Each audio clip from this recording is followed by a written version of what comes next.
I mean, consider it, right? Donald Trump, the president-elect, used his pardon power to give pardons to his longest-serving political advisor, his campaign chairman, his campaign manager, his national security advisor. He gave pardons to count them, 7 different Republican congressmen convicted of dozens of felonies. I did that joke, Bob Maddow. Did you call Rachel and tell her I did that joke about making him, ambassador to France?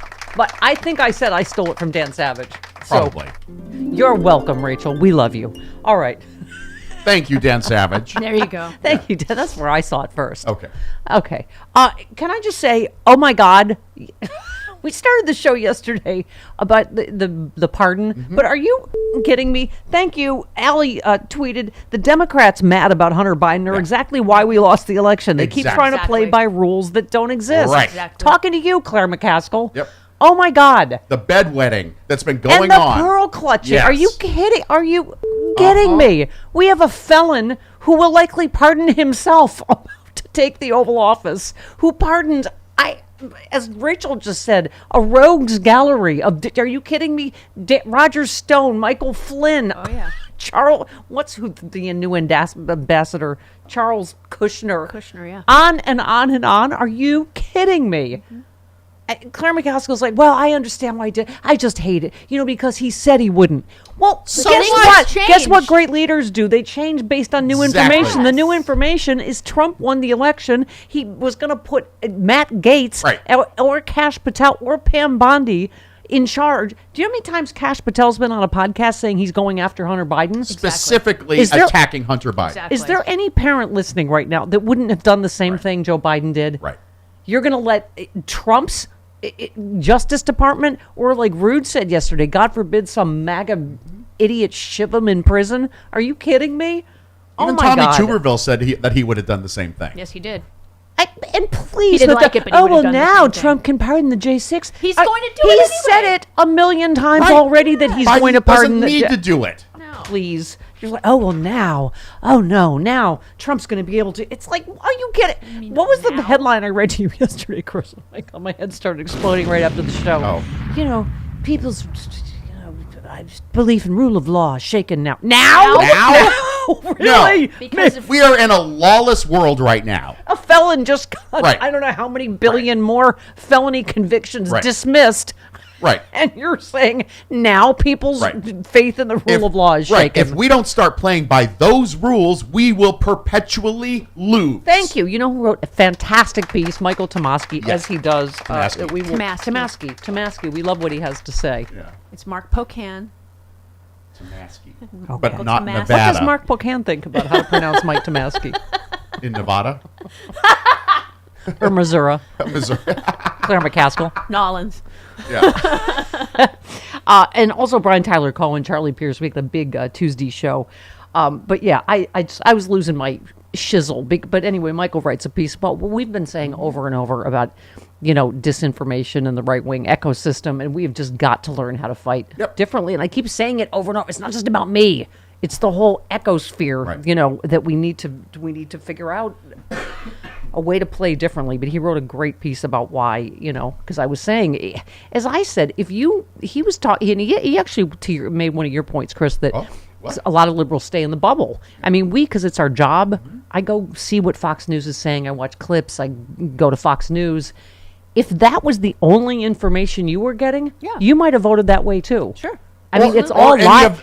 any of the other Right. right-wing networks too, like Yeah, they all right echo side. it. Yeah. But this is the thing, Chris. They all walk in lockstep. They do. With us, we've got some Democrats whining about the pardon. Are you kidding? They defend everything Trump does, up to and including every felony, including rape. And our side is, again, with the pearl clutching and I'm not saying everybody. A lot of Democrats were very supportive, and a lot of our legal lads and ladies said, Right. But a lot of surprising people were upset about this yesterday. Yeah. And I'm like, where Yeah. have you been? Yeah. What Yeah. rules are you playing by now? Right. I'm sick of that. Right. We're supposed to somehow play by, the Lady Bing rules in hockey, and they can just like smash our teeth out with, What's the with Lady hockey. Bing? What's the Lady Bing award again? It's the good sportsmanship award. Oh, we need to stop being good sports. Yeah. And then not getting our teeth knocked out. They're going to fall out anyway because of fluoride, because of Bobby Screw Kennedy. the Lady That's Bing not trophy. important now. Let's get back on. We don't need the Let's Lady get Bing off trophy. the toothless. What? We don't need the Lady Bing trophy. We need some missing teeth here. But to Tomasky's piece too, you know what's interesting? Ratings. This happens all the time. Like ratings plummeted when Right. Trump lost on Fox News. Like some of this is Democrats are depressed, and also they don't want to see you beating up on Democrats, Right. whether it's Joe Biden or Kamala Harris or whatever, Right. or Joe Biden for doing this pardon. But my point is, Fox's ratings went down. So, and they tend to go up when Trump wins, then blah, blah, blah. But my point is, I don't know if you remember, after 2020, when he lost, Fox's ratings not only went down, but they started losing huge chunks to Newsmax and all the even farther right-wing places that would do the big lie Right. about Right. the election. Right. And so how astounding is it that Fox made the business calculation that now they needed to get on the big lie, even if it cost them $1 billion, which it did. It's part of their business model That's right. that they can just get away with lying so that they could get those viewers back that only wanted to hear the election was stolen. Yeah, Hannity had a thing last night where he was saying how honest Fox News is and how right they were on X, Y, and Z, and the other networks are all propaganda. Well, this is what Tomasky says too. That's where it starts. The problem is it's called news, Right. And for a big chunk of the American public, they call it news, Right. It's not just this is a spin or these are It's all opinion over there. right. Yeah, it is. Right. I can't think of a single straight news program on Fox News. Right. No, there Right. isn't even one overnight, is there? Like This just is No, why- they just repeat You shows. don't from bend the prime time knee. overnight. Mike tweets, Ted Cruz mocks Morning Joe hosts Joe Scarborough and Yes, he Mika Brzezinski's for visiting Mar-a-Lago, says they were kissing a little bit lower than the ring. So there's Ted Cruz smirky hole with Sean Hannity. That's what you get. You know what? You were humiliated on you lose half your audience and you get humiliated by the right. Yep. That's what happens of bending the knee and kissing the ring Yep. and whatever.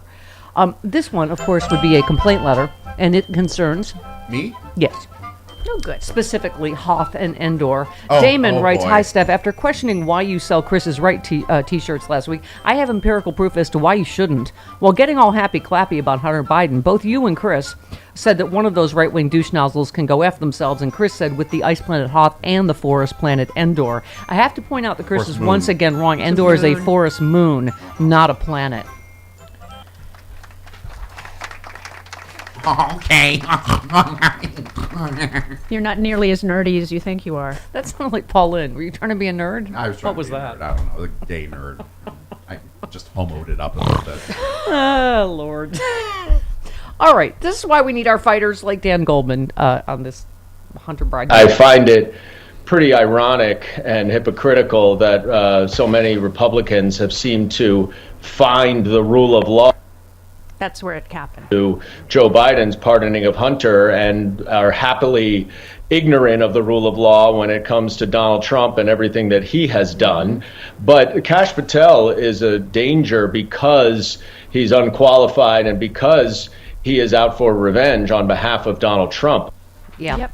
Which again, that's the reporting. Which you didn't even need reporting on this, but Right. the reality that Trump would reemerge in the White House with a hand-picked circle of loyalists set on seeing through political and legal retribution on his perceived enemies spurred President Biden to issue a full pardon of his son. According to reports, he grew increasingly concerned as he watched the incoming president stock his administration with a vengeful cast of characters who would use the judicial system to punish political opponents. Thank you. New information. This is what leaders do. They have new information. Yep. Yes. And make, informed decisions. Exactly. And thank you, Betty Bowers, Mrs. Betty Bowers, who is America's best Christian. She is. Yeah, we've had her on the show. Yes, echoing our point. This is ridiculous. Trump already promised to pardon the January 6th domestic terrorists multiple times. Yes.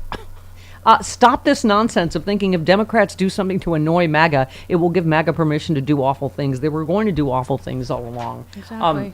I was telling you guys, I just hung up with my beloved JoJo from Jers, who, I don't know if you've heard, has been doxxed, is getting death threats at her house. terrible. Who, ironically, we were talking about, she was just on with us a couple weeks ago, and we were both condemning people for doxing Right. Nick Yeah. Fuentes and said, don't do that. Don't do that. All these Democrats that got targeted over Thanksgiving with bomb threats, with all of this stuff, stop it already. And she's a single mom with 2 kids, Yep. and she's scared. Of course But- she is.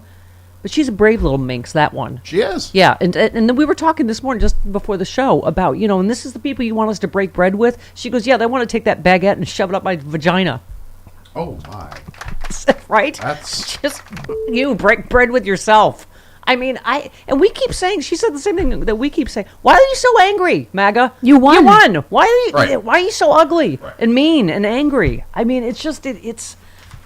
Yeah, and we're again told that we're the ones that are supposed to be contrite and find out why we lost in a landslide mandate, blah blah blah, blah that we didn't Barely. lose in. Oh, by the way, speaking of which, hold on. Speaking, I found Tom. Tom, my hate Tom? tweeter. Yeah, Oh, my hate Tom. tweeter. Okay. Yeah. That Tom. I don't stay in the liberal bubble. I just swim right through that Twitter direct. Tom said, you knew the bulimic ditch licker, that's me, and Corporal Caulksucker, caulk, as in Caulk. caulking. Got it. I guess that's you, Corporal. All right. I'm good at it. Like a caulking gun? I guess so. Yeah, I'm not good at that because that's carpentry. I don't do carpentry. I guess you just suck the caulking implement. Wouldn't that be dangerous? Would I make don't- the- Is it edible? No. No. Would make excuses for the pardon, even though they championed Biden this past summer when he said he would not pardon Hunter. No, he didn't. No. No, he didn't, Tom. No, actually, Tom, you're missing too many shows. yeah. I think we've said that he needs to be a little more alpha liberal. Yeah. Thank you, Tom. Yeah. We've never said that he shouldn't pardon anybody. Chris is not he's a lot of things. He's not a caulk sucker. I I am a bulimic ditch licker. I will own that. suck the other thing though. Right, Yes, but you can't really in- say that. No, no. So that might be why he was doing it, so it would get read on the I'm radio. really, really Yes, good indeedy. at it. Ralph tweets, someone just said religion is just mansplaining that got out of hand, and I'm still not done laughing. Religion is mansplaining. It is. It's the original mansplaining. Can I tell you who's currently irritating me? Because JoJo and I were just talking about how, try being a woman right now in Trump's America. And it's just, Okay. Anyway, the guy in the the husband in the life call commercial. So irritating. So good, condescending. So patronizing. What did I say? Patrocending. That's what he is. What commercial? Yeah, the poor woman, because we've all been through this. The poor woman's like, I can't reach my mom. I've called her 5 times. He's, I'm sure she's fine. I swear to God, that's exactly what he says. What He commercial? took a tone. Life call, life alert, whatever. Okay. Yeah. I don't see that one. Oh, he goes, I'm sure she's fine. She goes, but I'm worried. And then he goes, oh, it's fine. And then they call, hi, this is life call. Your mother has fallen. Just like, stupid man. She wasn't fine. Stupid emotional woman. Also I'm sure sounds she's like fine. bad acting. I'm sure she's fine. Stop being hysterical. Okay. The mood. I just Yeah. watched a bunch of pearl clutching and bedwetting it over the. By the way, don't do it at the same time. Don't clutch your pearls and wet your bed at the same time, because. All right, we have a big show, so I'm going to clear We my do. throat. I've got. I think it's stuff that's still stuck in my It's craw. Man Meat Tuesday. Yes, it is indeed. We have lots of man meat. It's Giving Tuesday. We give and we give until do. it hurts. Yes, we do. 19 minutes after the hour. This portion. Oh, hi, Rudeness. Hi. Hello, happy Thanksgiving. Happy Thanksgiving. You were just coming out of the chute rude. But thank that's you. Thank yes, you. that's all that one can say is off.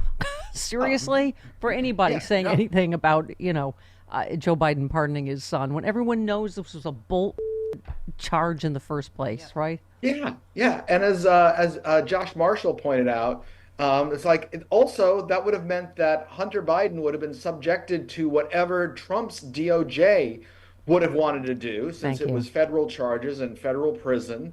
So, what would have made you happy for him to be shivved in prison by someone all hopped up on MAGA meth? I mean, Yeah. they put a target on his back, and they made him into this enormous enemy to the American people. And so, yeah, you're going to get some MAGA guard there at whatever prison he's sent to, Yeah. or jail.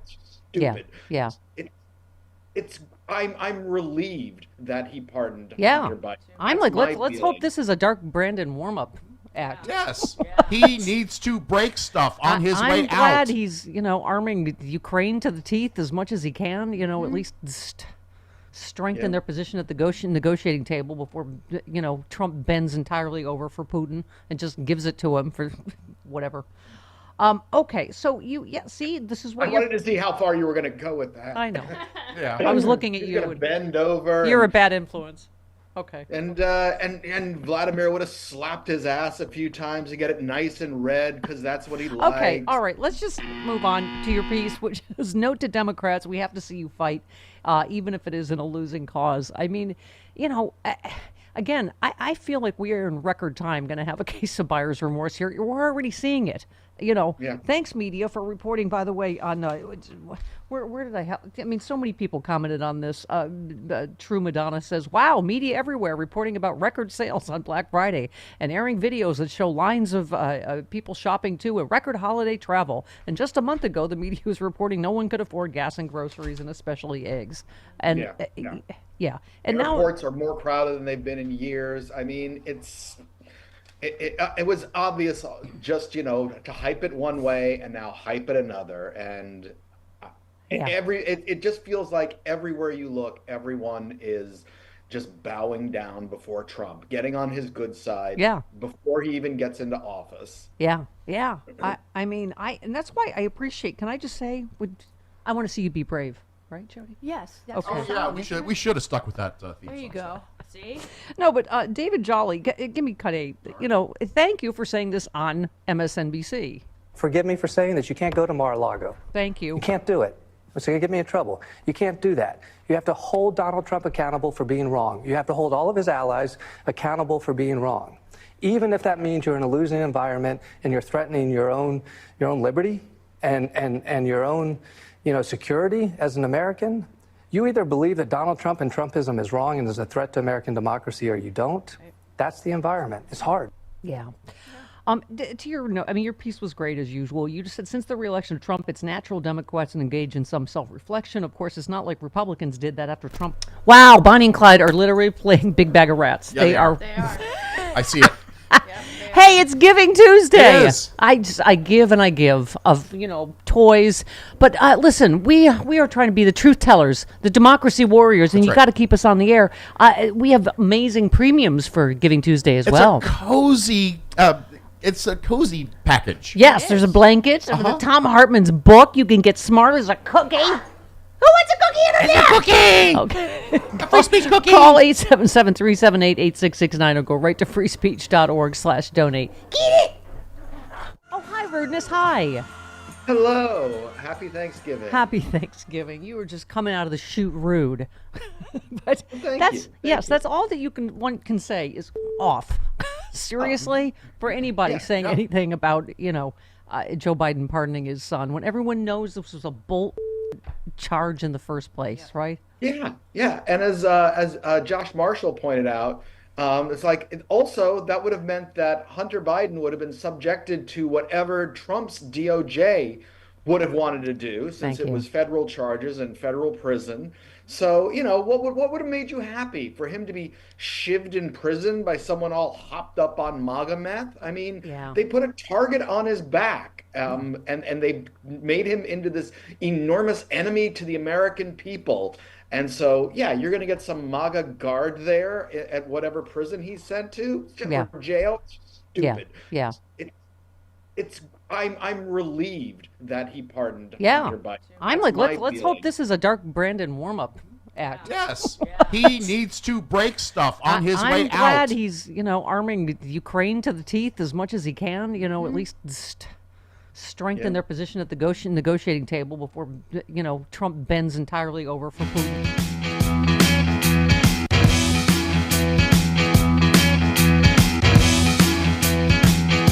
Stephanie Miller. I'm still the one who can scratch my itch. You're still the one that makes me laugh. We're still having fun, and you're still the one. How many times have I told you do not start a sentence with Bill Maher says? Uh-oh. I'm sorry. Can I just say I've had it with cowardly weenies, particularly white millionaires in the media or elsewhere. So he said he might quit his show over Trump because he said he's in his pants because he's scared. Uh-huh. He's not on Like that Joe list. and Mika, he has to go. Yeah, right. How come, we are not working hard enough. We are not on Kash Patel's enemies list. We need a higher profile. He's like evil, crazy-eyed Santa. He's making a list. He's checking it twice. Look how big that list is. 60 people so far. Perceived deep state adversaries in his 60-name roster from President Biden to network analysts. It's in his book. He wrote it down in his book. He lists them in alphabetical order, but acknowledges the list is not exhaustive. So we still have could time. still be there. Ooh, pick me. Seriously. White millionaire wieners. God, buck up. We can have a little bit of courage. I want to see you be brave. No. Do you want to go back to that theme song? No, I just wanted to say it. Okay. Thank you. Good God above tweets. How have literal billionaires convinced so many Americans that the people picking their strawberries are the villains in this economy? Thank you. I'll tell you, you know what? Michael Tomasky will tell us why. Right-wing disinformation. That's why. Okay, let's go. Let's go to Victor in Oregon. Hello, Victor. Donald Trump pardoned. Hello, Victor. Victor. Victor's apparently on another radio show. Hi, Victor. No, Hi. no, Hi. I'm listening. Oh, okay. Hey, you guys got to look up one of the people that Donald Trump pardoned. His name is Eddie Gallagher. He's Yeah. an ex-Navy War SEAL criminal. War criminal. convicted of war crimes Yeah. for killing a 12-year-old girl, shooting her in the stomach. Yep. And this is the kind of people that Donald Trump wants to pardon. Thank you. Yep. Thank All you. his people are money launderers, corrupt. Thank Mafia you. bosses. Traitors. Michael Flynn. What do you call it? Roger Stone. Oh, my God. Don't even. Yes, thank you, Ron. Filibowski said Dems in the media condemning Joe for pardoning Hunter right after a psycho who has spent 4 years ranting that he was going to go after him is the most toxic kind of phony virtue signaling imaginable. Don't forget to pat yourselves on the back from your perches on the moral high ground. Yep. Thank you. And he also went on to say, has anyone actually read the complete list of people Trump already pardoned in their crimes? I have. Every damn one of them. Get them out with your both sidesism and false moral equivalencies. People are sick of that old BS. I'm so tired of our hand-wringing weakness and refusal to participate. And thank you, Rude Pundit. Weirdly is very rude. He's rude. It's weird. Yeah. He says a ton of Democrats and people on the left are misreading the room and criticizing Biden's pardon of his son. Out here in the real world of the base, we either don't give up or we're glad he did it. Get over your norms, you prissy holes. That was rude. Yes, norms. What are norms anymore? Are you kidding me? Yeah. I mean, right, Karen in Chicago? Hello. Oh my God, Igor. Yeah, no, the mainstream media is absolutely ridiculous. And like everything that I wanted to say, you guys actually have said with the last call. But Jess Piper is on Blue Sky. This is what she said: I didn't leave Twitter because of death threats. I left Twitter because of rape threats. Right. Thank you. That's exactly what JoJo from Jersey is going through. 29 minutes after the hour. Charlie Pierce coming up. Michael Tomasky, Brian Tyler Cohen.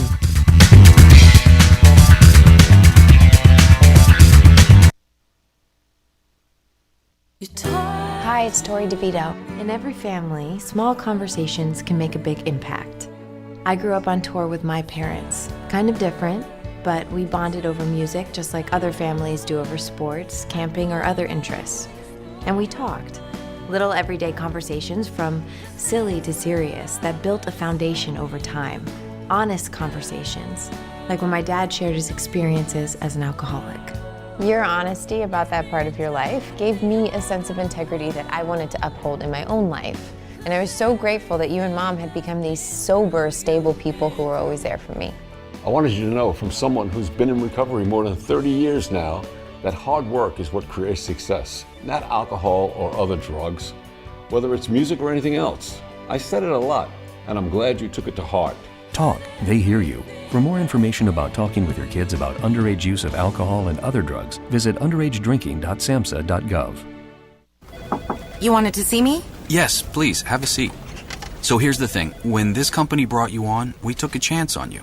You didn't have that 4-year college degree we typically look for. Right. But we gave you a shot anyway. And since then, you've worked incredibly hard and given it your all. Thanks. You've been an important asset to the team, but I don't think you can be an intern here anymore. We want to hire you. You're serious? Absolutely. Find your next great employee. Introduce yourself to the grads of life. Who are they? Talent worth knowing about. Young adults of unique determination and experience. An ideal fit for your company in an entry-level position, internship, or even mentorship. They might not have every qualification you typically look for, but they're exactly who your company needs. I won't let you down. I know. Don't miss out on a resource many innovative companies have already discovered. Go to gradsoflife.org to learn how to find, cultivate, and train this great pool of untapped talent. Brought to you by the Ad Council and gradsoflife.org. Hey, Dad, how do airplanes fly? What's in this box? Can I touch this? Where does sand come from? Is this tree good for climbing? What happens if I mix these two things together? How are babies made? What does this thing do? Kids are curious about everything, including guns. Talking to them about gun safety in your home is a good first step, but you can do more. Always keep your guns locked, unloaded, and stored separately from ammunition. Storing your guns securely is the best way to prevent family fire, including unintentional shootings. For more information on safe gun storage and ways to keep your family safe, visit endfamilyfire.org. That's endfamilyfire.org. What do we keep in the attic? What's this thing called? Can I ride my bike backwards? Like I said, kids are curious. It's up to us to keep them safe. Brought to you by End Family Fire, Brady, and the Ad Council. Email from school about the incident today. Scary. Tell me about it. Did you have any idea that was going on? None. I mean, you saw Derek at the game last night, too. Did you have a clue? No, but you know, teachers like me, parents, we don't always know as much as you guys do. Kids hear first about what's going on with other kids. Half the time, it's rumors. It can be hard to tell sometimes, but if you're ever concerned about a friend who's having trouble with alcohol, prescription drugs, bullying, violence, anything, you need to tell an adult. Mom or me, a teacher, coach, school counselor, someone you know and trust. Dad, no kid is gonna tell an adult about that kind of stuff. I get it, but if we don't know, we can't help. Speaking up about a problem, that's what helping a friend is all about. For more information, visit underagedrinking.samhsa.gov.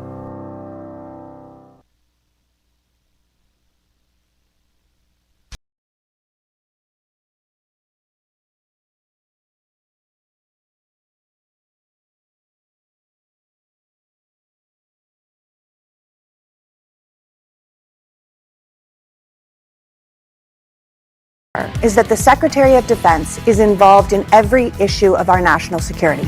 Involved in, I don't know why you're laughing, involved in the use of nuclear weapons, is sending our troops into combat, approving drone strikes. There are literal life and death issues in the hands of the U.S. Secretary of Defense every day.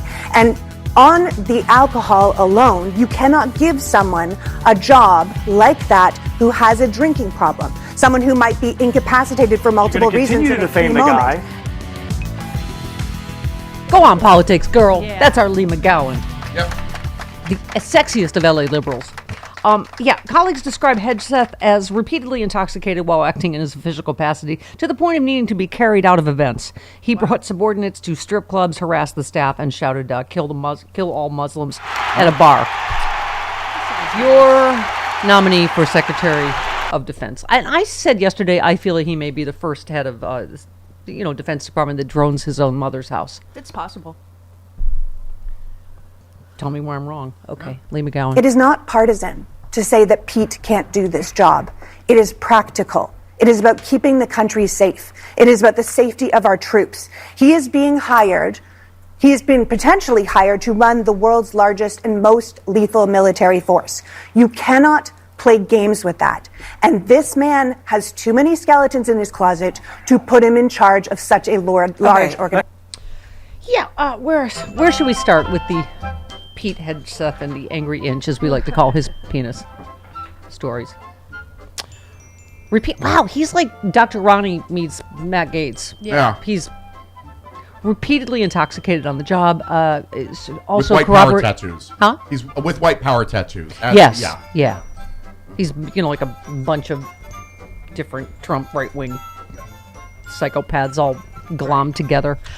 He also corroborating accounts from several of his former colleagues who depict him as frequently drunk and out of control. The 7-page report states that at one point he had to be restrained while drunk from joining the dancers on stage of a strip club where he had brought his team. Under Hegseth, the organization became a hostile workplace that ignored serious accusations of impropriety, including an allegation made by a female employee that another employee on Hegseth's staff had attempted to sexually assault her at the strip club. Another incident describes a drunken Hegseth. Oh, he chanted "kill all Muslims" multiple times. Hey, how are you Michigan voters feeling about that Trump vote? Mm-hmm. Just curious. Or Jill Stein vote, or whatever it is he did. Just curious about that. I have seen him drunk so many times, said one source. I've seen him dragged away not a few times, but multiple times. To have him at the Pentagon would be scary. You think? You think running the entire... How many people are in the Department of Defense? Yeah. What else? Did I miss anything? Hold please. So this was the Concerned Veterans for America. Apparently they were concerned. They were concerned. But mostly They were about concerned. Pete Hegseth. Yes. As was his mom, who knows he's a giant D. But you took that back. She did. You cannot write what she wrote and then go, never mind. Never wasn't mind. me. Yeah. You can't Emily Latella that shit. Exactly. Emily Latella did. Never mind. Oh my God. She's just embarrassed she got caught because the whole world knows what a D her son is now. I said, okay, hold please. I'm just, hang on. I'm seeing if there's any new things that I missed. They were traveling with the group's Defend Freedom tour. They closed down the bar at the Sheraton Suites Hotel. So that's how you know it's classy. Mm-hmm. That was the whole kill all Muslims rant. The report argues under his leadership there were pervasive culture of sexism and objectification. Hegseth, who was married at the time, oh my God, such a shock. Wow. Was this in the second marriage when he got the Fox producer pregnant with cheating on the second wife, who I think is wow, you really have to be a dirtbag for your mom to defend the other person and not you. Yeah. Hegseth was married at the time. He and his members of his management team sexually pursued the organization's female staffer, who they divided into two groups: party girls and not party girls. Oh my God. How he high treated schooly. CVA's finances as a personal expense account, funding lavish parties and excursions. Yeah, that sounds like that's perfect fit for the Department of Defense. Oh wait, I have Makes you some pine for the days of Donald Rumsfeld. No kidding. cheese and crackers. I never got on stage at a strip club. Well, That you we go to know of. war with the army of strippers you have, not the ones you wish you had. That was good. That was a good gracious. one. That was good. That's old too. It right? is. Oh, okay. The kids love that. I'm available for kids' birthday parties. They love the Donald Rumsfeld impression. Oh, of course. Yeah, they know exactly who that is. Is Donald Rumsfeld still No, with he's us? gone. Is he? Okay. He's gone. Is he? Yes, he We died. kill a lot of people on this show. I know. He's dead. Are we Remember sure? when I'll double check. He's most but I remember sincerely? when he died. Okay, all right. Okay. Okay. Who is this? Oh, another Fox News contributor. Pete Hegseth, when he was at Princeton, published an article that said that women who are raped while they're passed out, actually, that's not really Rape? They can't consent if they're not aware what's happening to them. Right. That's not rape. Why is that not rape? Wow. So roofing and raping is fine now because she can't. That is rape. She can't protest because she's not conscious. When they're passed out, they can't consent. Right. Correct. So, That's rape. Yeah. Okay. I mean, this is. Hold, please. This is somebody who's going to be in charge of the military that has had massive sexual scandals, to be very clear, on both sides of the aisle. This is something that people have been looking into. Senators on both sides of the aisle know it's a problem. If you speak to women who've served in the military, they say it's not a question of if, but when they will be sexually assaulted. His own personal life failure to disclose certain details of that to the White House and others is really ripe as an intelligence-compromised human being. I mean, the bottom line is this is exactly the kind of person that should not be serving in a national security capacity. This is the kind of person who has things he doesn't want coming out and that our enemies are probably already aware of. Ay, ay, ay. So we got, let's see.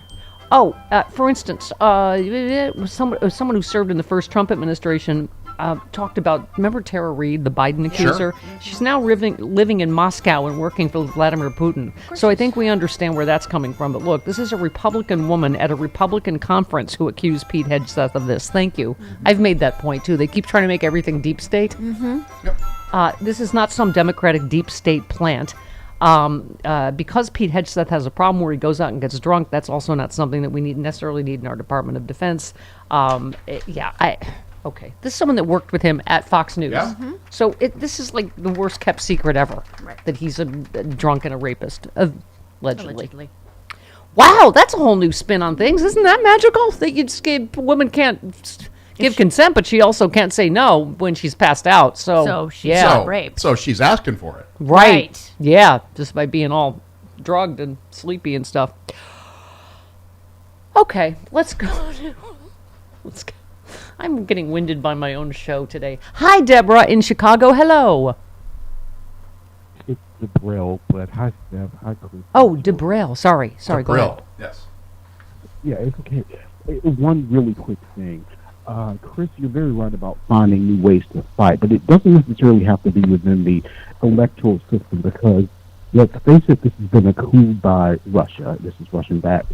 And so there is an article on BBC, which I'm going to send to you later, Jody, through email, about 3.5% of people being activated. And that's all it takes to overthrow, if needed, a government. Now, I'm not saying overthrow the government now. I'm saying if someone wants to be like Hitler, which is our nightmare with this guy that has been elected, that was elected too. 3.5% of the population can, in fact, affect change. In fact, according to this BBC article, it's never failed. By my calculations, about 12 million people. Yes. Yes, Okay, sorry. That phone, is it me? Yeah, or is no, this phone? No, it was very. Was he underwater? Very I muffled. don't. It was very muffled. Yeah. Well, I keep making the point. Again, this is not any kind of landslide mandate, whatever. No, it's not even close. Okay, to Fred Wellman, thank you. Said, right on cue, Democrats will spend a week eating each other alive over the pardon while Trump keeps setting up the most unfit government in history to rip apart lives on day one and fettered by a coherent opposition. Democrats, get it together. Get it together. Get it together. We have to be a united front. We have to fight. We cannot go bend the knee at Mar-a-Lago. We cannot clutch our pearls over Joe Biden. Seriously, President Biden breaking a norm that Trump smashed with a monster truck years ago. Why are we wearing pearls anyway? Throw those pearls away. Stop clutching them. Yep, exactly. I know they go with your chucks, but listen. Screw the pearls. Yes, Ronald again. As much as MAGA wants to make it so, Hunter was not pardoned for anything related to their fantasy that Joe got money from Ukraine. Right. Comer held years of hearings on it and wouldn't even hold a vote on it because he knew it would fail. Don't let them rewrite the history of this, too. What did I say yesterday? They're trying to rewrite history. They're going to have Kash Patel go in and try to prosecute people for, quote-unquote, stealing the 2020 election. Mm-hmm. So Trump can say, see, this is the real history of America as I won in 2020. Yep. I mean...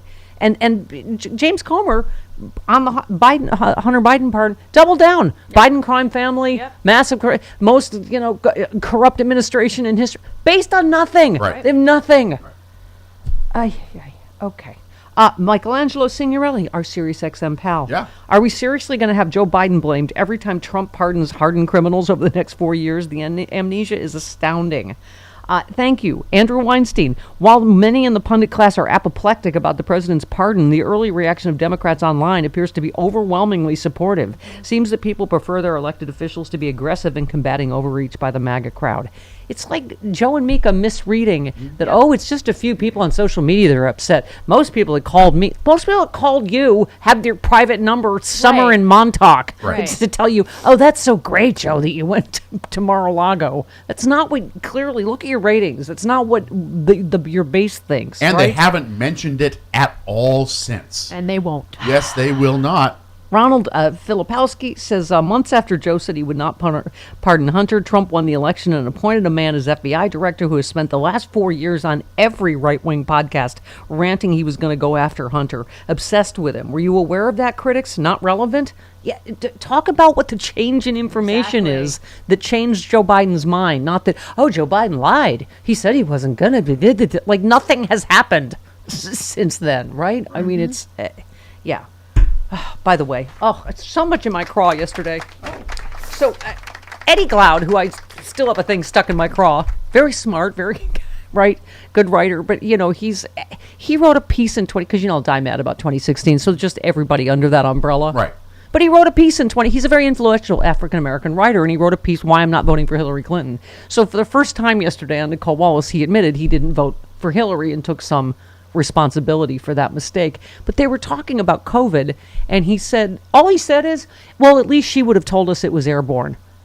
She would have done a lot more than that. She wouldn't have taken our scientists out of Wuhan. Or she wouldn't have Geneva. Right. She wouldn't have torn up the pandemic playbook. No. She would have been a 11 billion times better president than Donald Trump. It is a huge part of how we got here. I'm not talking about just him. But okay, if you're going to take responsibility, not only did you influence other people not to vote for Hillary, at least she would have told us it's airborne. Like, that's all she would have done. Yeah. Like, it's just, this is part of how we got here and how, and Michael Tomasky, again, wrote a great piece about how we get out. So we're going to talk to him about that. All right, 46 minutes after the hour, this portion of the show, Andy McCabe, lovely and talented co-host of Allison Gill on one of her 11 billion podcasts. That's right. Is that one Jack, Daily Beans, Clean Up on Aisle 45? Which one is that? It's 3 podcasts. It's the Jack podcast. Okay. Yeah. You can hear Andy McCabe on. Also, Chris, who said if there was a Department of Babies, he would put a dingo in charge of it? Who said that? Friesmeister. No, Allison Gill said it on the Stephanie Miller Show. It's already trending on Twitter. Oh, wow. Thank you, Artie, for retweeting. Thank you. The money quote of the morning. Okay, got one more for you. Who said, I'm going to prosecute journalists for helping President Biden rig presidential elections? Yes, we're going to come after the people in the media who lied about American citizens who helped Joe Biden rig presidential elections. We're going to come after you, whether it's criminally or civilly. We'll figure that out. I know. Oh, yes. Allison? Mr. Carter. It's Kash Patel. Yeah. Oh, she's way better at this than you are. Yes, that is correct. Yeah, you're not very good. No, I'm terrible. That's why I always say, uh-oh. Tom Nichols said, Patel's about as dangerous as it gets, not because he's that much of a true believer in anything, because I would recommend people take a look at a piece that we had about him in the Atlantic. He believes in nothing except serving Donald Trump, in his own interest. And what you're going to see is Trump creating an administration of people who really don't care about the interests of the United States, that they're there to build an authoritarian country to put themselves beyond the reach of the rule of law. And if you want to be beyond the reach of the rule of law, one of the things you're going to want to do is capture the FBI, because the other thing that says, putting Patel there, it says the FBI is no longer in the law enforcement business. I mean, it really is terrifying. Chris was saying about, to look for, signs of hope. That's a little few and far between, isn't it? Because it hasn't even started yet, Allison. It's like not for 2 months, and it's already so horrifying what we're seeing so far, right? Right. That's why I said we got to get in the trenches and sue death by 1,000 paper cuts, but also we have to flip the Congress, both houses, in 2026, so that we can overturn by law what these agencies, what he's done to these agencies. Yeah. I know what you were thinking next. You were going to say, but what does Laura Loomer think about Hunter Biden's pardon? What? Well, that's important news. Well, it's all caps, so you know it's important. She said Joe Biden is a failed father. Yeah. Oh, if only to be Cokie and Gummy's dad. Yeah. With a crackhead son who slept with his dead son's wife and got rich off his father being vice president. Noted fisting aficionado Josh Hawley said this is the most lawless administration in history. God. This is the level of gaslighting we're going to have to get used to, right? Oh, no. I think you gave Allison a headache. I think she's broken. Yep. Are you okay? Come back to me. You broke her. She's short-circuiting. Great. You broke Allison Gill. Oh, no. The Gillbot has melted down on the 7th. It's almost as ridiculous as him writing a book on manliness. Right? Yes. With those frosted tips. What did Lucas Kuntz said he looked like what do you call it? Cowboy Ken. Yeah. From the Barbie movie. Right. At the state fair. Yeah. Can I just say, that weird thing that really why that stuck during the election? Because did you see the Twitter users were stunned by J.D. Vance's Thanksgiving post, a parody of Norman Rockwell's Free from Want, depicting President Trump as the husband, Vance as his wife, and a county-level electoral map as the turkey. Is that just not weird? It's weird. And for a bunch of homophobes, that's so gay. Well, also, put himself in drag. well, yeah, he put himself in the subservient trad wife position, Right. which Right. is Drag. weird. Yeah. Yeah, and drag. I thought they were against that. We're going to have to get used to maximum levels of weirdness. All right. Speaking of elections and the future, AOC could prove to be a formidable candidate if she decides to run for president in 2028, according to Monica Crowley. They were saying, Monica, she did this Instagram thing where she reached out to her voters and split ticket voters for Trump, asking them why they split the ticket. She said AOC has been an early adopter of social media. This is true. Helped catapult her into the national spotlight, stating she is connecting directly to voters. She claimed the 2024 election was a rejection of communism. Which of us were communists? I missed that part. And wokeness.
53 minutes after the hour. Ron tweets, Trump pardoned a dozen drug traffickers, bypassed ignored DOJ input, pardoned dozens of Republican elected officials, business cronies, lawyers, friends, donors, campaign officials, promised to pardon J6ers who beat cops. I don't care about Joe Biden pardoning his last son. Mm-hmm. Thank you, his last surviving son.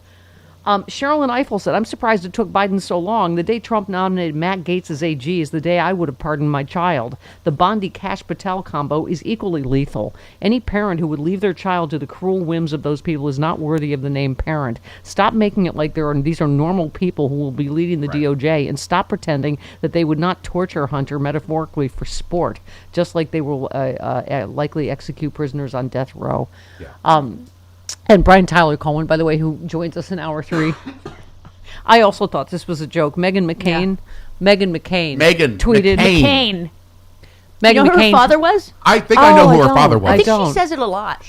She tweeted, "No one's above the law except the president's Nepo baby" is a hell of a parting message for Democrats. Oh. And Brian said, "A Nepo baby complaint from Meghan McCain has to be a joke." And I just checked. I was like, no, No, she tweeted did that. She did it.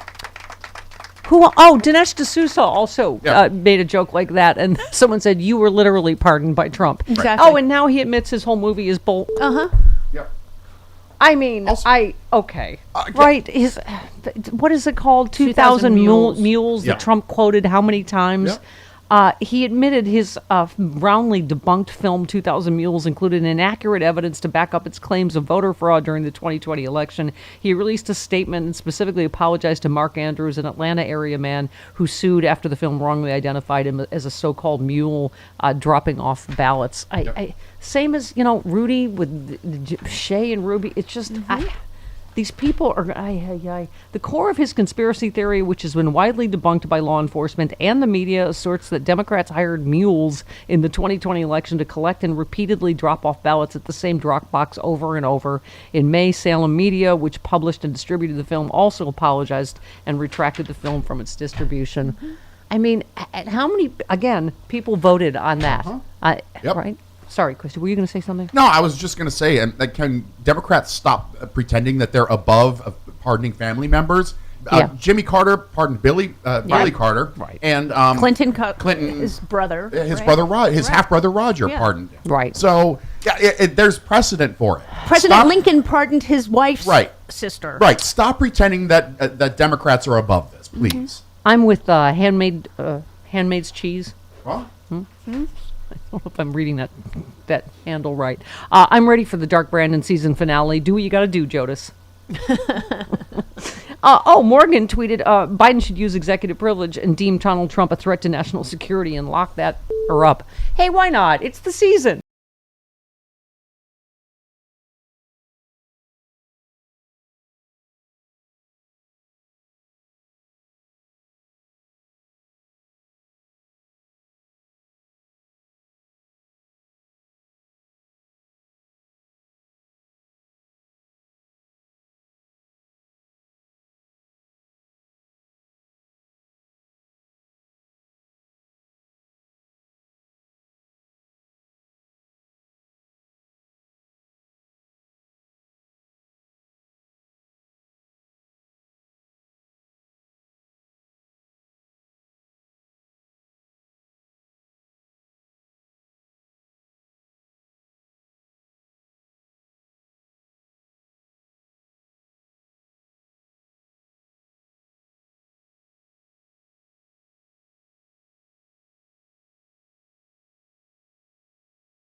And reindeer antlers eating a carrot with his front paws. With his front paws, and it's so crunchy. This is my version of sane. This is how I stay sane, as I watch dog videos and I send them to everybody I know. I sent it to JoJo from Jersey just now to cheer her up. I'm not on that list. Antlers. Okay. George Takei said, "Here's a crazy idea. Let's make sure the proposed new FBI director can pass an FBI background check." That'd be a great idea. He is a... You are a douchebag. All right. That was my background check. 58 minutes after the hour, Charlie Pierce coming up, Mike Tomasky, and Brian Tyler Cohen.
Together. We don't know what will happen with the Hegseth nomination, but you put together Tulsi Gabbard as DNI, John Ratcliffe, another loyalist at CIA, Kash Patel at the FBI, Pam Bondi at Justice. You have the makings of, a not so slow motion authoritarian takeover of the United States government, and people ought to be really concerned about this. Thank you, Tom Nichols. Oh, by the way, the vote has been counted, and by that I mean one tweet. Salty Paws says, "Yay, Fighter is back. This gets you fired up and ready to fight back. Brave is too soft, ballady. We need more to do more than be brave. We need to fight like hell." Thank you for the song change. You're welcome. I did an authoritarian takeover. Yes, that was. I bucked the patriarchy, which was Chris and Lonnie who voted for Brave. I didn't vote. You don't care. You're too tired. You don't care. I didn't vote. You spent all your energy doing your own fight song. Which, if I get that angry, we might switch to Jody's fight song. Jody is, as we know, middle child, Irish, Capricorn. I ain't going down, I'm swinging. Get it, Jody. Also, her "Shut Up" song is the best. Should be our main thing in the "Shut Up" canon now as well. Oh, okay. She's, you know what? She seems like doesn't she just a delightful little like Disney fairy princess? So pretty, so nice. Everyone loves Cartoon Jody. birds flying around her. Yeah, I feel like like the Lily Tomlin character. Like I always pictured cartoon birds. Right. Yeah. Oh, she just broke up a fight between raccoons in her yard yesterday. She's like this morning. Oh, was he? Don't get rabies, please. No, I won't. That'd be funny if she comes in with bloody stumps, just like, that didn't go well. Yeah, that'd be really funny. What are you talking about? And one of our raccoons actually likes to take naps by our back door. He's drunk. Okay. He was out with Pete Hegseth. Uh-huh. At a strip club. It's sweet. Anyway, but you know what I mean? She's pretty, and she's sweet, she's smart, and she's right. Everyone thinks inside she's like a simmering ball of rage. Yeah. Where's her "Shut Up" song? It's all my other favorite. I think it's over. I have no idea where it is. It should be in our "Shut Up" canon because we're going to need it a lot over the next 4 years. Oh.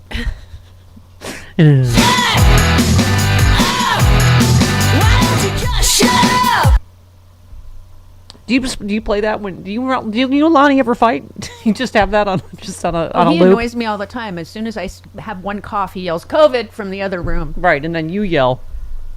And for some reason, you always have a band at your ready because you guys are both singers. So yeah, okay, that's good. All right, He's a rock star. Yeah, he is. He's going back on the road next week. Next spring. Simmering ball of rage and sex. Oh, speaking of Kash Patel, do you have your My Psychic music? Ron tweets last year. This is another fun, not so fun fact I didn't know about Captain Crazy Eyes, Kash Patel. How'd you like that knock at your door? No, thank you. And an FBI SWAT team. And plus, you wouldn't know which way to run because one of his eyes is going the other way. So you'd be like, I don't know. I think they're on like springs. I feel like maybe one of what's her name? The governor. Sarah Huckabee, yeah. Huckabee? Mm-hmm. Yeah, one of her eye springs like sprung out of her eyes and went into one of Kash Patel's, and they're both like on those slide whistle something. You'd have time to get a running start because you wouldn't. Kash Patel, one eye would be like I'm going that way. See, this is how you not be afraid. You just mock endlessly. He's got Cookie Monster eyes. Little bit. They just kind of go. Yes, right. Yeah. Where's my spinnies? The sound effects. Come on, Grandpa.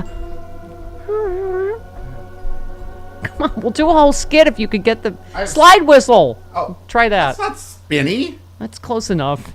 Well, ask for slide whistle when you. Okay, here, ready? FBI.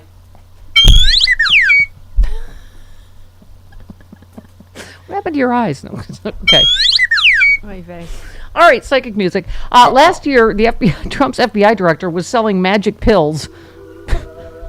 Which are these like magic beans? Yes. Magic pills, which would supposedly cleanse your body of the COVID vaccine to reverse the vax if you had one. A complete scam. Oh my God, he and Dr. Oz just be sitting around figuring out quacky, grifty ideas instead of running. Oh God, reverse the vax. Okay. Thank you, Elizabeth Warren, who is in this fight with us. Said over 74 million Americans voted for Democrats in this election. They don't expect us to roll over and play dead. And progressive policies like paid sick leave, minimum wage increases, and abortion rights, one ballot measures around the country. I am staying in the fight. Thank you. Thank you, Senator Professor Warren. An education diva says, I'm old enough to have lived through several bad economic periods. There was never record-breaking air travel and retail sales. Those things only happen when the economy is healthy. Thank you. And I think Michael talks about this in his piece as well, what I keep saying. Trump is going to take credit. He's already taking credit. Mm-hmm. He's going to take credit immediately for Biden's economy, right? And that's that'll be the next lie in the right-wing disinformation sphere, is everything is great because of Trump. Like, oh, it's the Trump economy now, right? Mm-hmm. What's that face you're making? Okay. Couldn't tell. Okay. What was my point? I don't know. I'm sorry. You know what? I wore myself out with my Cash Patel. Yeah. I think I actually did the impression with my eyes, which is, oh, sorry. I'm fine now. Okay, RS says, right, Steph, I'm so heartbroken. The last week of October, my sweet senior dog passed away. Then the following week, the election happened. I've tried to stay positive since the election, even taking in glass half full attitude. I then found out on Thanksgiving that a longtime male friend has gone MAGA so far down the rabbit hole, I fear he's gone forever. The final blow was when a close female relative told me she decided to leave the country by taking a job overseas. I am so angry about everything Trump has done to this once great country of ours. Hundreds of thousands of Americans died needlessly because of COVID due to his botched response. Millions more of us have lost family members to the MAGA cult. Many of us will be saying goodbye to loved ones as they flee the country ahead of this coming hellscape. I am just so heartbroken. Send some love and light out to RS. And this is what we keep saying. Mm-hmm. Reach out to people. There are a lot of people feeling really scared and depressed. And also people don't have the means of a Bill Maher and a Joe and Mika and, that are... Right. So please, because you don't know what other, like RS, what other life stuff people are going through on top of this electoral stress. Paul writes, Steph, Thom Hartmann was talking about how we should have been investing in progressive media. I went online to look for ways to invest in progressive media. All I could find were articles flat out discourage investing in it. I wonder why that is. We'll talk to Michael Tomasky about this because it is, I got to tell you, there are a lot of really talented broadcasters, including everybody here on SiriusXM Progress, on Free Speech TV. We just don't have the infrastructure that the right wing has, and so it is so critical. Speaking of that, it's Giving Tuesday. Oh, it is Giving Tuesday. Give, won't you? Keep us on the air here at Free Speech TV. Freespeech.org. Yes, exactly. Because we said that over and over because our audience gets it. They support our sponsors. They buy our commercial-free podcasts, et cetera, because it's... And even if you can't purchase the StephCast, only $5.95 a month if you buy a year. Yes. You can subscribe to the free Stephanie Miller's Happy Hour podcast. That helps us too. Yes. You get the best interview of the day. You just give it 5 stars, download it. It all helps. And I'm saying support everybody in this progressive universe. There's a lot of super talented people. We've said this over and over. I hate to say it, but Air America was a horrible business model. They would tell you that themselves. Oh. And you saw it firsthand with the staffs of writers that each show had. Oh, God. There a lot of people that hadn't done radio. The people that had, Randy Rhoads, I told you over the holidays I got a chance to catch up on her. She is just brilliant. She is the most talented person, in my opinion, on our side. She is a brilliant communicator. She's still out there doing it. Thom Hartmann, there's so many, everybody here on SiriusXM Progress and Free Speech TV. And all the podcasts, I mean, all the voices we put out there, the JoJo from Jurors and Victor Shees, and obviously the Bob Seskas and the, John Fugelsang. Yeah, there are just so many people to support. Frangelas. God, Hal Sparks. Yes. I mean, everybody. So it is a misnomer that, liberal media doesn't work. There are so many talented broadcasters. We just don't have the infrastructure. And it's not just me. Right. It's all of us, and it's the next generation of all of us if we're going to win this information battle, which... I'm doing a huge volleyball setup for Michael Tomasky to join us next hour with his brilliant piece. I love how you kind of said liberal media doesn't work on a show that's been here for 20 years. Thank you. We've been here for 20 years. Why? Because of our audience, because they get it.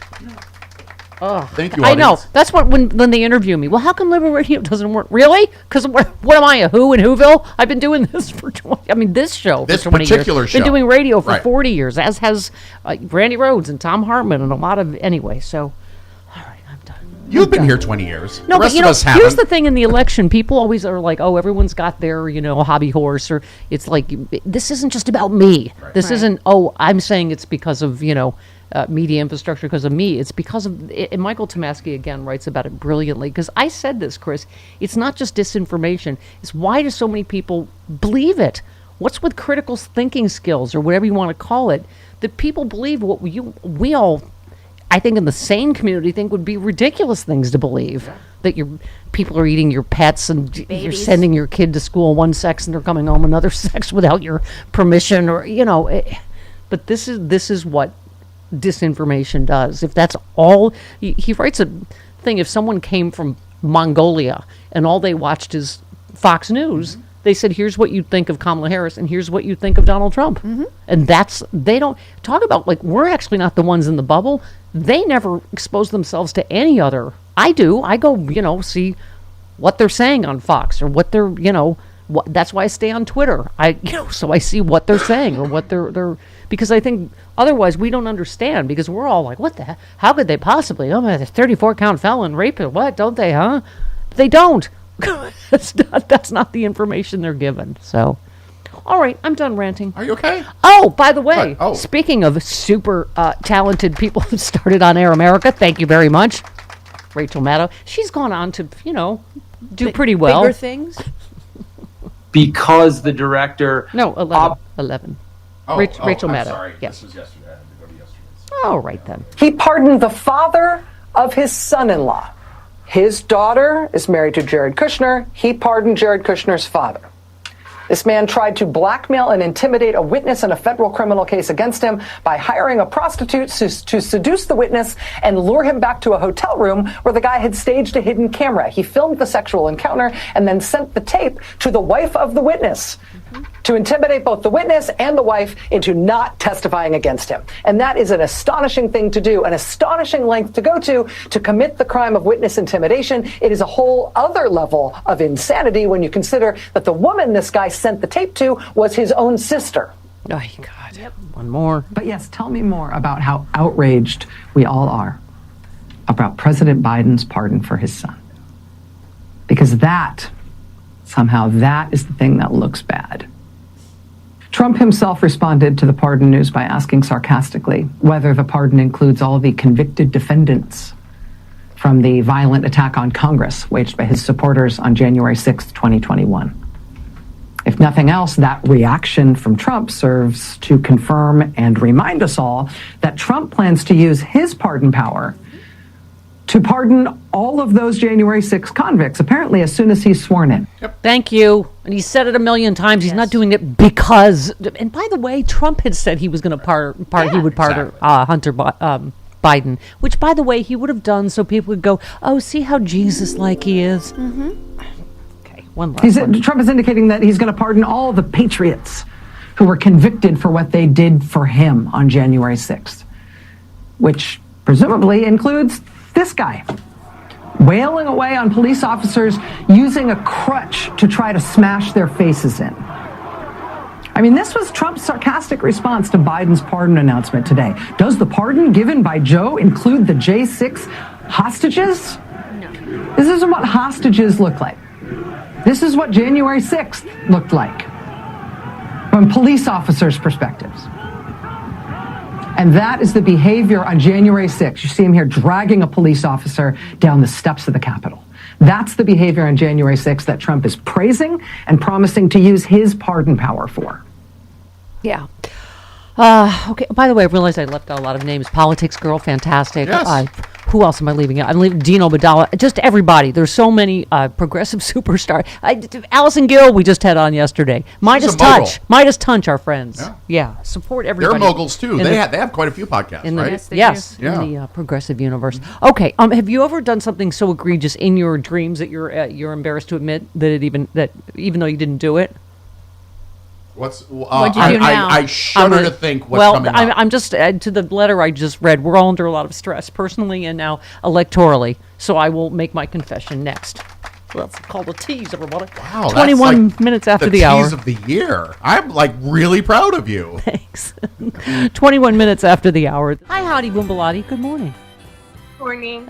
So I did want to get your take on that. I had heard that over the weekend about Senator Schiff, our senator, saying that the DOJ made a mistake to dismiss. They should have postponed. I didn't even know that was a distinction because my understanding was that he dismiss with prejudice. Without prejudice. Well, so he can at least release a report, which hopefully they're going to do, right?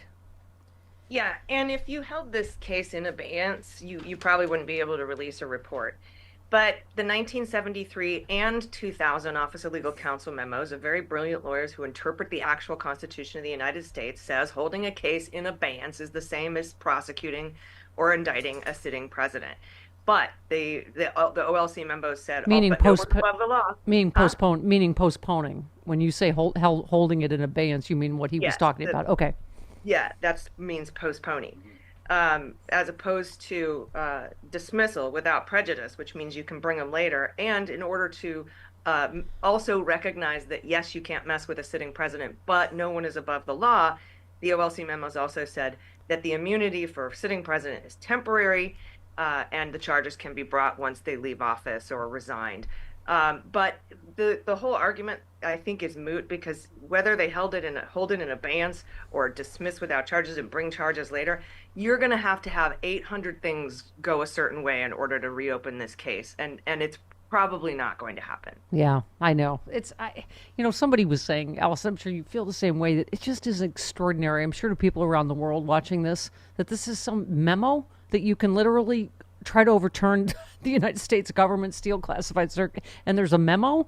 It's not it's not a law. It's not a jury. Just a memo. I know we try to say, "Oh, f the memo" or whatever. It's legal interpretation of the Constitution of the United States. The actual Constitution of the United States says that you can't do anything to interfere with the president's ability to carry out their duties.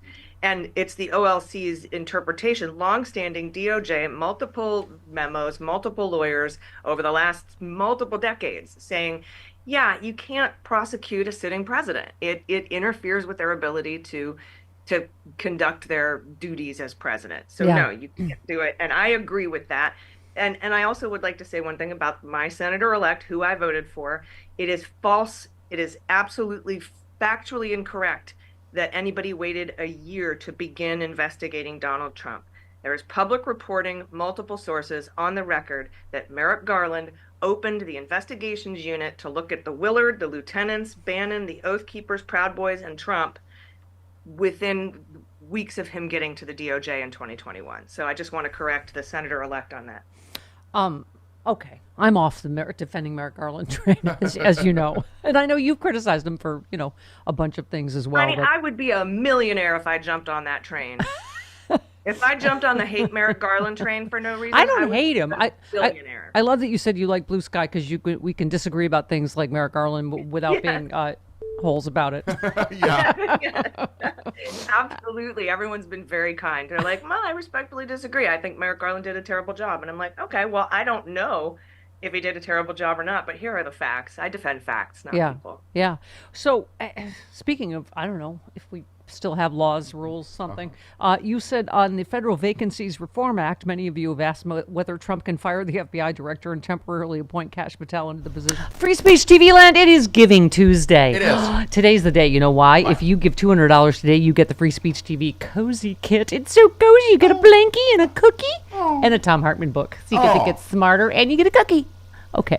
And you get to keep democracy alive, at least, right. and free speech alive, at least here on Free Speech TV. Now is the time more than ever to fight back and keep us all on the air here. freespeech.org/donate. Make your contribution now or give them a call. Thank you.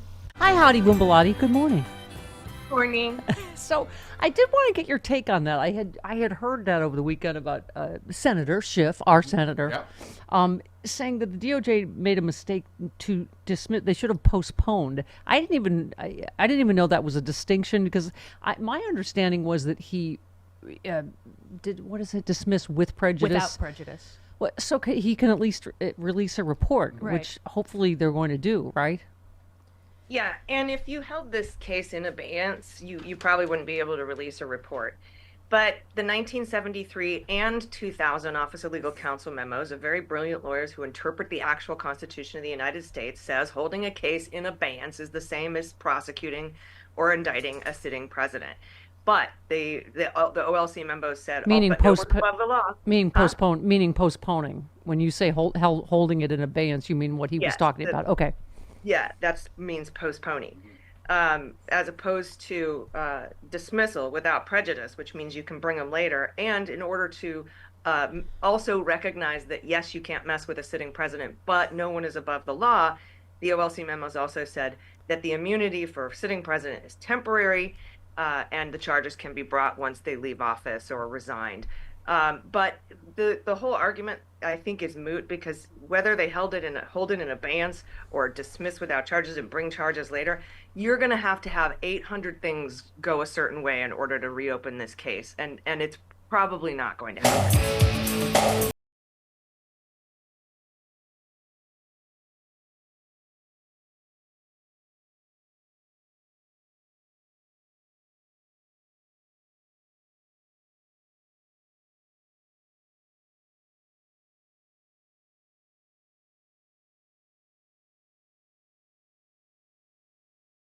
Jason Miller of Donald Trump will accept a pardon. So that would be okay for his 11 billion crimes, but not for Hunter's BS crimes that he's already paid for. Okay. Jason, would Donald Trump accept a pardon from Joe Biden? At this point, I don't know what Joe Biden is going to pull. I think it's nonsense. If it's some aspect of some PR play, he might try to do it. But President Trump did absolutely nothing wrong. That's why everything is disappearing. That's why he's focused on actually serving for this second term here. It's the reason why he won with such a mandate. American public saw this as nonsense. Wait, would President Trump say no to a pardon? No, come on. No, I'm not going to go and put words in the president's mouth, but everyone sees exactly what's going on. This is a complete media manipulation by Joe Biden. I know. I'm like, where did that come from? Media manipulation by Biden? Why would Donald Trump need a pardon, Laura? Okay, could you take your organ out? This is very, very embarrassing. Have you ever dreamed you did something that was so... Listen, it's a lot. I've been under a lot of electoral stress. I'm not sleeping very well. I'm single. I'm lonely. I'm under personal stress. I woke up and I realized I was having a dream where I was having an affair with Laura Ingraham. That is embarrassing. Right? I just think I'm gonna. I didn't even do it. I don't even have any juicy details. You worked with her once. Is that why? Maybe because you and I do the impression of her having sex all the time. You're on my hair. To the left. Pull my hair. To the right. Maybe it's I don't know. It's in my subconscious. You did this to me. Harder. Charlie Pierce next. Nervous.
And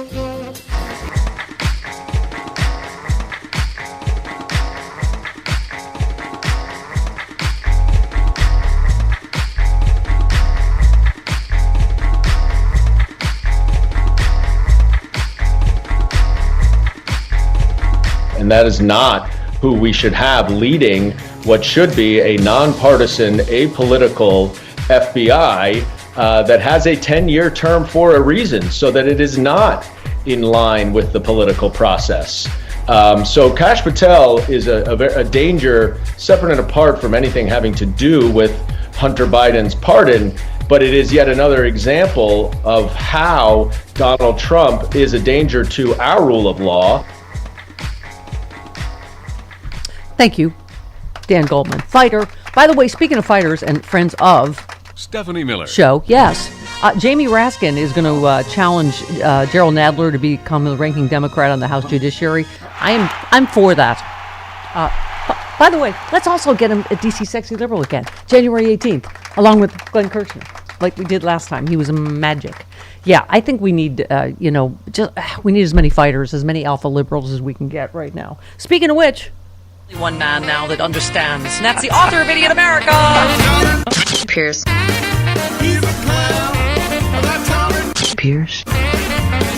Charlie Pierce, political columnist for Esquire.com. Why is everybody always laughing with me? Hi, good morning, Charlie. Oh, good morning, all. How's everyone? Good day, sunshine. Thank you. Your piece echoes exactly what we've been talking about the last couple of days. Hunter Biden's pardon has all the idiots riled up. Yep. I mean, seriously, Charlie. And well, not just it's bipartisan. Thank you. Too. Yes, that's what we were saying. What's with the pearl clutchers? Are you kidding me? Trump has smashed every norm in the universe, and we're supposed to be like. I was saying Claire McCaskill yesterday. Have these people not heard of Billy Carter? Right. Of Roger Clinton? Right. Of Neil Bush, whose brother and father were presidents of the United States? Thank you, but the guy who would go on business trips to Thailand and beautiful Thai hookers would show up in his hotel room unannounced and say, "Would you like to have a boom boom with me?" Now suddenly I'm hungry for some pad woon sen and a Thai hooker. Okay. Good Lord. When aren't you hungry for a Thai hooker? A little pad Thai. Yeah. I don't know, something. Okay. Charlie. The woman who put the pad in pad Thai. That's right. Yeah, that's what I'm talking about. A little paddling, a little pad Thai. Oh, boy. Charlie, no, I was saying earlier about Claire McCaskill. Oh, I understand why he did it, but he said he wasn't going to. Charlie, leaders react to new information. The new information is Trump won the election and is going to put lunatics like Kash Patel and Matt Gaetz in charge. What father in the universe would have? On his podcast, Keith Olbermann suggested that he now pardon all 100 million Americans who Trump is going to go after. Yeah. By the way, Charlie, I'm very disappointed you've not made Kash Patel's enemies list. What's going on? You need to up your game. I'm not working hard enough, obviously. I didn't make your list of important liberals either, by the way, when you were reciting We were them. talking about people with podcasts and radio shows and liberal. Well, okay, I'll have to go get me one of them. Get you one of those. I think you'd be. I would listen to a podcast hosted by you. I would. There you go. I just loved your opening. You said, I myself has always thought because you, him, her, them, that's why, to be a perfectly adequate explanation for any action taken. You said the difference, the president-elect is saying because you, that's why, to democracy, while the current president is saying because you, that's why, to the president-elect, and frankly, that makes all the difference. This is a 34-count convicted felon adjudicated rapist, and we're seriously talking about wetting the bed over whether it is a proper norm for gee, American politician reverses opinion on something, right? With new information, right? With new information, and you say this has caused, of course, the birth of many bovines across the starboard half of politics. This started with the president-elect, who will be free to pardon all his shock troops from January 6th against the government a month from now. Which, by the way, he's already said 11 billion times he's going to do. He's not doing it because of the Hunter Biden pardon. Right. That's another thing.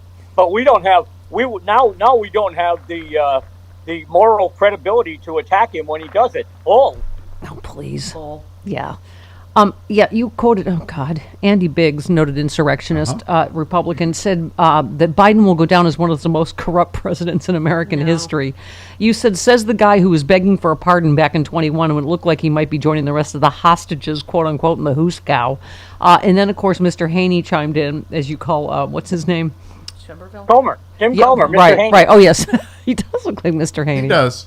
Yeah, President Biden and his family continue to do everything they can to avoid accountability.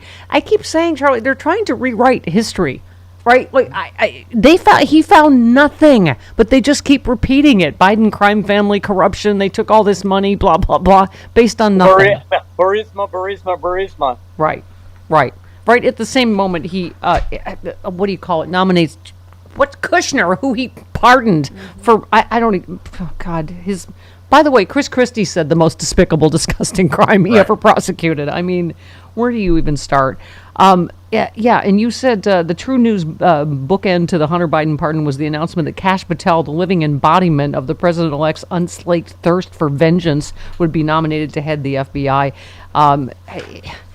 What's that cartoon movie from a couple of years ago where they had the personifications of all the emotions? What was it called? Inside Out. Inside Out. Carlos was in it. Yes. Yeah.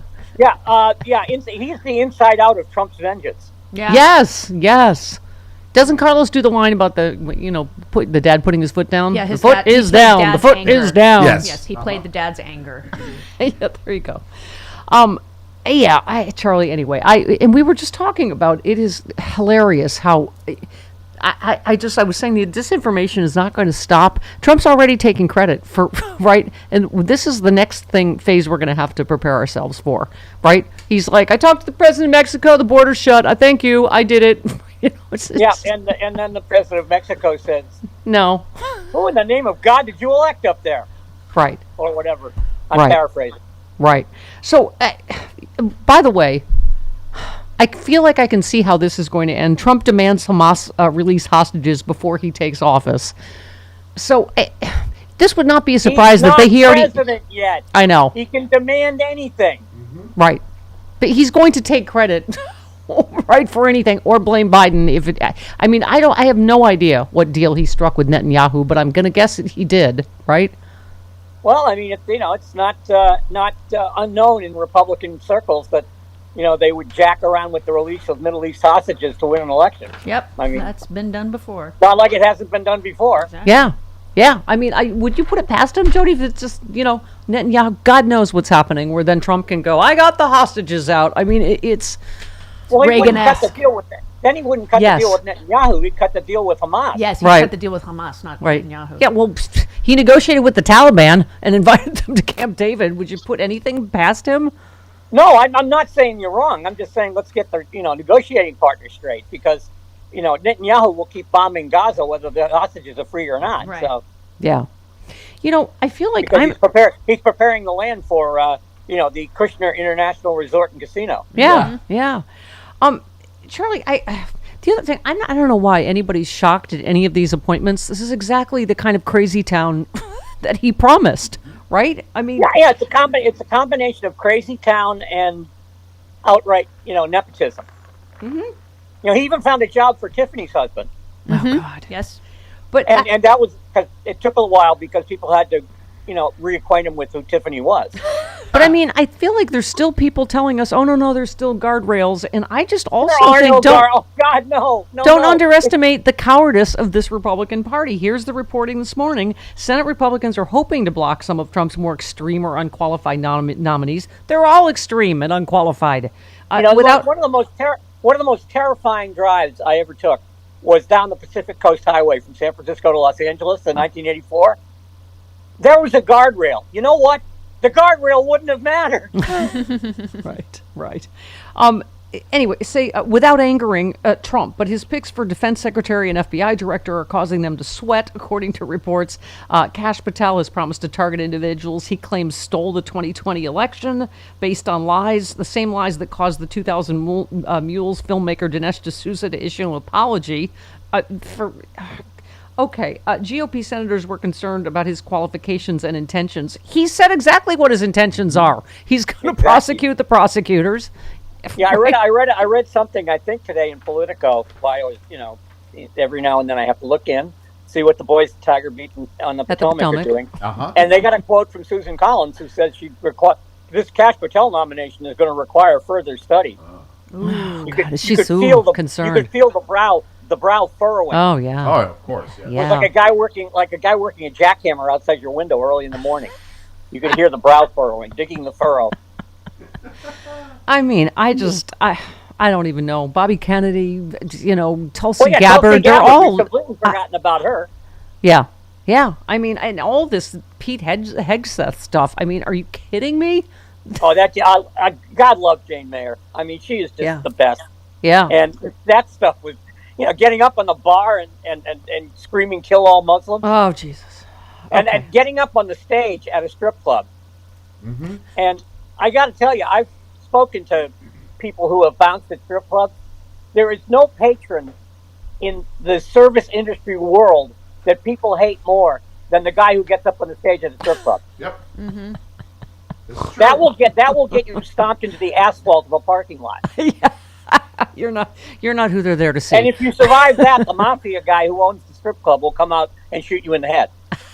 Yikes. I said this to Chris yesterday. I don't know why, Charlie. I just feel like this headline sums up everything that's wrong with the world right now.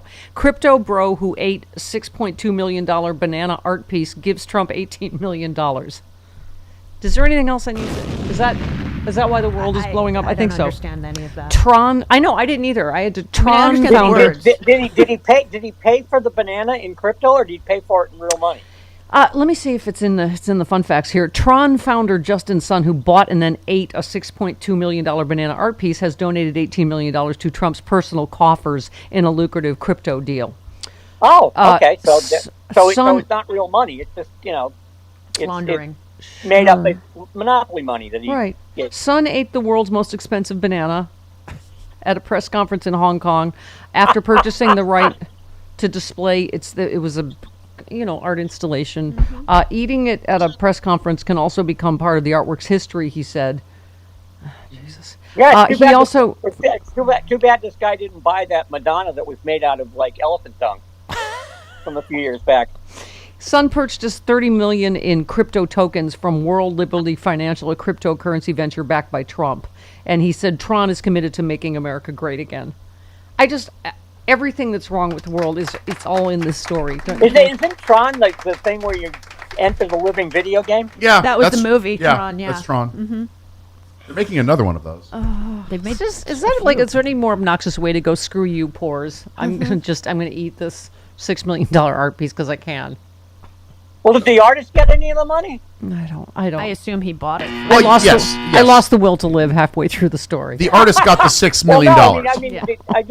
I hope the artist got real money. Yes, the artist got $6 million. Yes. Okay. Well. In American cash money. In cash money. Yeah. Yes. Okay. Not in I love money All right. from the Game of Life. Right. All right. Best of luck to all of us. Goodbye, Charlie. Oh, we're leaving now. Goodbye. That's hey, listen, it. I'm glad I got to plug Carlos's movie. Yeah, there you go. The foot is down. Yes, Inside Out. Raw promotion.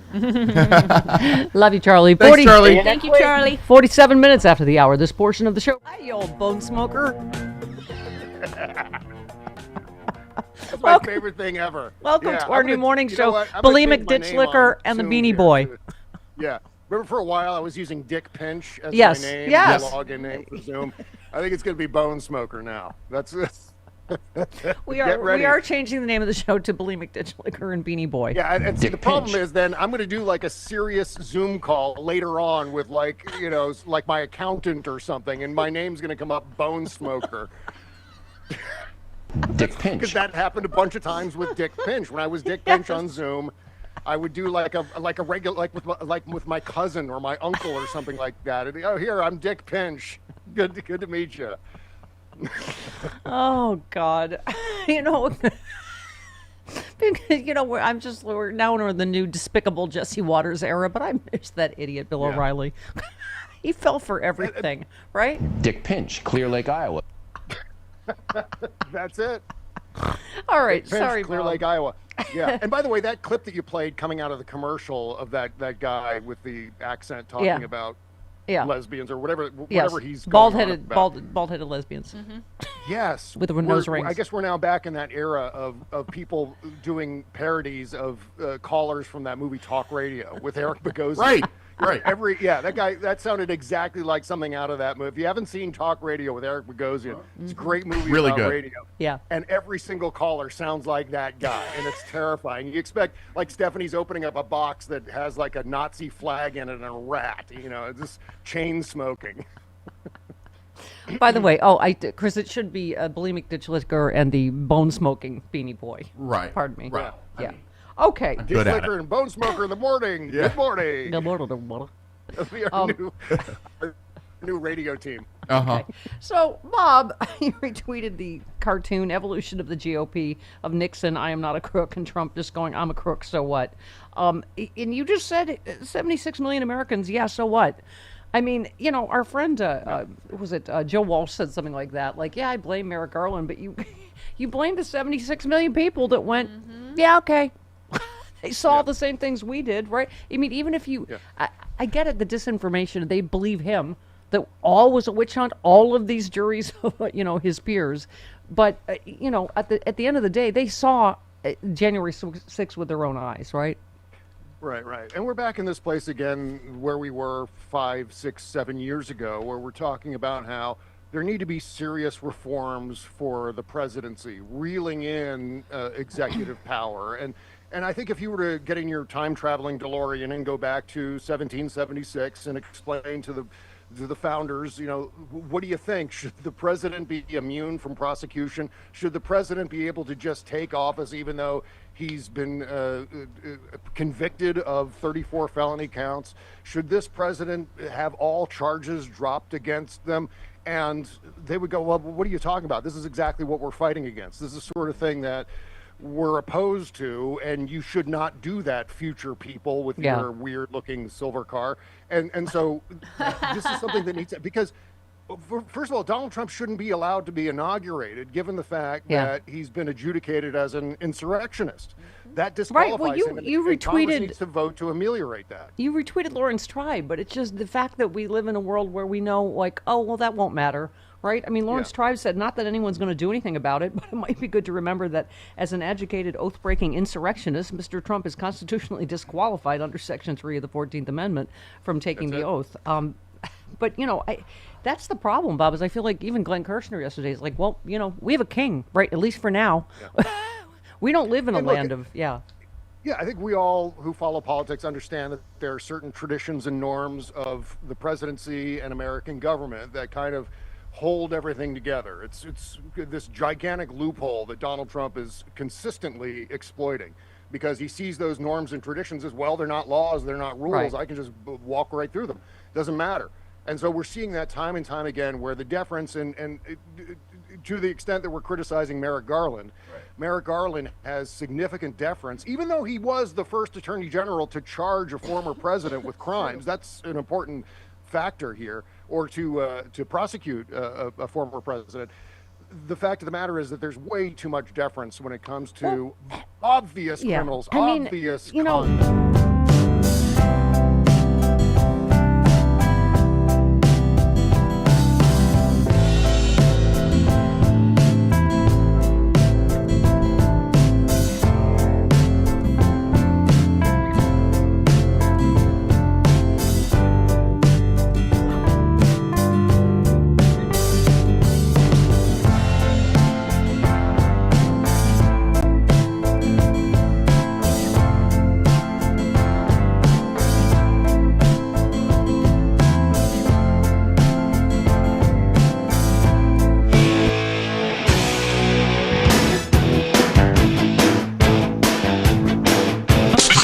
Stephanie Miller.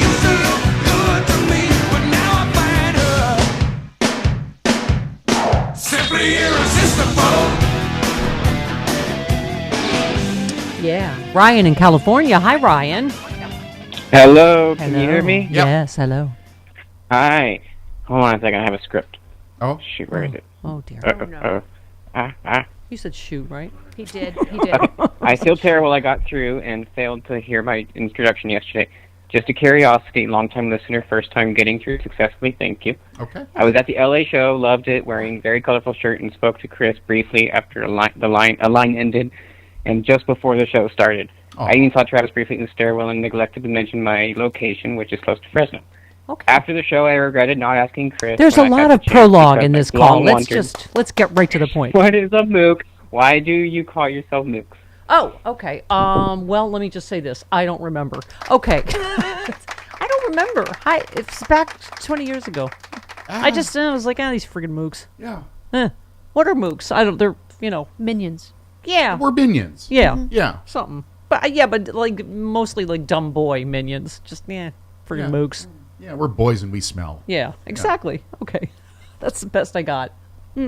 Okay. All right, now this is getting personal. Uh-oh. U.S. wine merchants urge exclusion from blanket tariffs. Listen, we cannot get through these next 4 years without wine. Let me just tell you right now. Hello, California wine.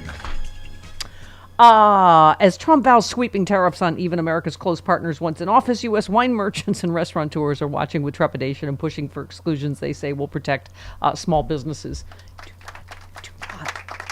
Do not come Santa for my Margarita wine. is one of my favorite wines. Yeah, It's Italian. drink California wine. Do not listen. You took Jody Hamilton's tab. Yeah, Do you not did. take her Santa Margarita Pinot Grigio. Oh, Isn't that... okay. It's Italian. Oh, it is Italian. Okay. What? Oh. You can drink Niagara ice wine. Lake Niagara. That's my old wine when I grew up. Lake Niagara. I think it was made from actual Lake Niagara wine with toenails in it. Okay. Oh, what did I say earlier? Fox News host Donald Trump would have pardoned Hunter Biden. Thank you. Someone at Fox News said that. Fox News correspondent said Republicans in Congress found no concrete evidence of wrongdoing by the Biden family. Thank you. Even on Fox News, they had to admit that. Meanwhile, what does Charlie call him? Bobble-throated slap Tom Cotton. And that is not who we should have leading what should be a nonpartisan, apolitical FBI that has a 10-year term Sorry, we need Tom Cotton 5. Joe Biden, for 50 years in public office, has always pridefully boasted about his word as a Biden. And I guess we now know that his word as a Biden is trash. Oh, For God. months, he and his White House spokespersons promised the American people they wouldn't pardon Hunter Biden. Oh, he's but such not a only D. did he lie to them about that, look at the scope of the pardon. Oh, shut It's up. far be- I cannot stand that big bag of D's. It's hard to get a string of pearls around that gigantic Adam's apple of Yes. his. Oh, God, to clutch them Uh-huh. repeatedly. Oh, you have a magical moment. You agreed with Simone Sanders. Oh, yeah. Let me Yes. pull that up. Thank you. All right. I'm wearing my Saki Bomb shirt so you can support all the other great talent on MSNBC. Not you, Joe. Not you, Mika. Chris and I have already recast the morning show. I vote for AM Joy. It was the best morning show ever with Joy Reid. Chris votes for Ali Velshi and Stephanie Rule, also a great. Yeah. Or the weekend show with Simone Sanders, Alicia Menendez, and Michael Steele is fantastic. Well, Simone Sanders blasted critics digging into Biden over the Hunter pardon. Thank you. Quote, he played by all the rules. Yes, Thank you. absolutely he did. Thank It you. is legal for him to pardon anybody he wants. God, I dare you to Google the list of people the list of crooks, including murderers that Trump pardoned, and give me a break. Even if Trump never pardoned anybody, It's it irrelevant. is within Biden's absolute legal There right is- to do this. There is not a honest legal analyst on the planet that thinks Hunter Biden would have been charged at all Absolutely. if he were not Joe Biden's son. With these Did not lie. The situation changed. God. Okay. God, I hate people. Me too. Yay! Sheila in Pennsylvania, except for Sheila. Hi, Okay, Sheila. yeah. Hi, Sheila. Sheila, we can hear you. All right. Sheila. Hi. has- Oh, hi. Oh, for God's sakes. Sheila missed her moment in the sun. Okay. Oh, you know what? I was reading over Kash Patel's Deep State Enemies list. Sorry. There was something surprising in here. I can't remember. Oh, well, first of all, most of them worked in the Trump administration Yeah, a lot the of them first did. time. So, wow. All right, so we got a ways till they get to us. But all right. 58 minutes after the hour. Michael Tomasky next.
and a participant in this change that we're seeing all around America, all around the world with this reform movement that Donald Trump is leading. Mark Zuckerberg, like so many business leaders, understand that President Trump is an agent of change, an agent of prosperity. Right. Yeah. And so business leaders, CEOs, everywhere, they want to be an element, a supporter, a booster of making our economy prosperous, delivering for American workers, and making sure that America is the most powerful, wealthiest, freest nation on the face of the earth. Okay, thank you, Baby Goebbels. That's Stephen Miller, Baby Goebbels. How you must bend the knee and kiss the ring. Which we, you know what? You know who else isn't doing that? Who else is in the fight with us?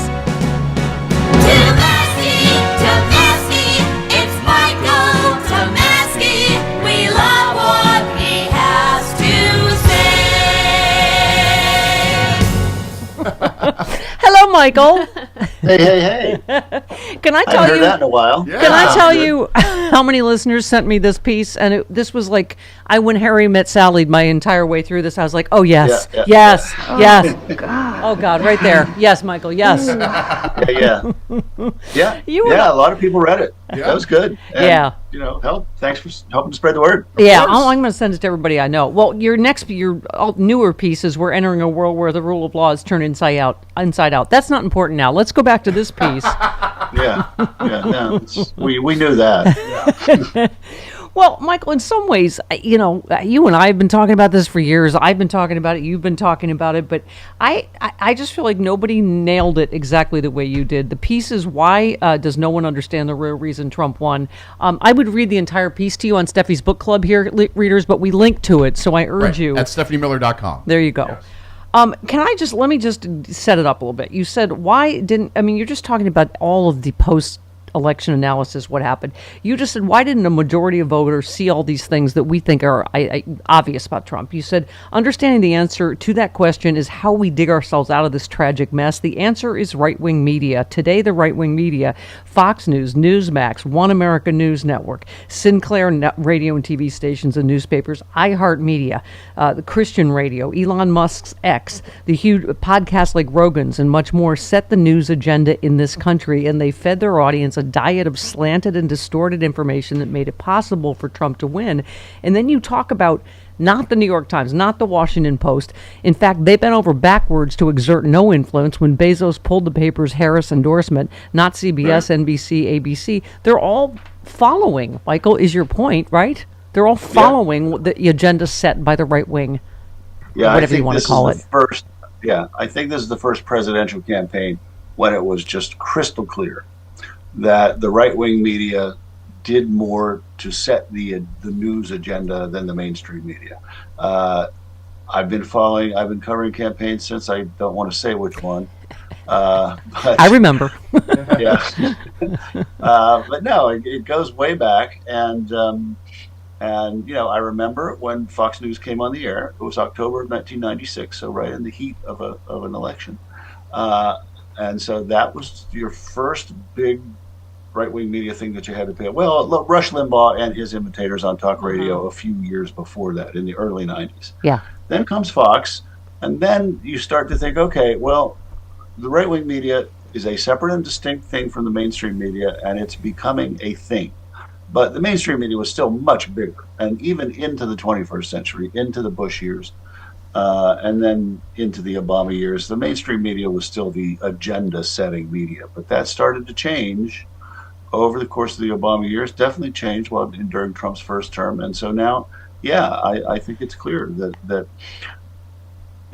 we hear people who listen to this show, people like us, you hear right-wing media and you think Fox and maybe a couple other things. But all those things I listed are really important, and they get people at the local level and at all kinds of different platforms, from podcasts and YouTube to cable TV. Let's talk about the solution, because I've been screaming this forever, and it might seem self-serving, but as I always say, Mike, I'm not talking about just me. I'm talking about this whole ecosphere that you're talking about.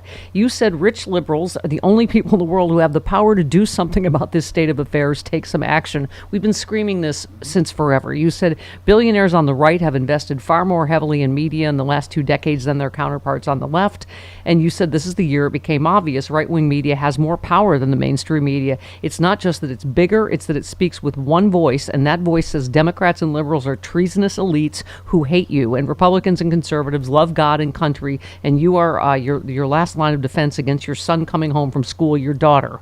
And that's why Donald Trump won. Indeed, the right-wing media is why he exists in our political lives in the first place.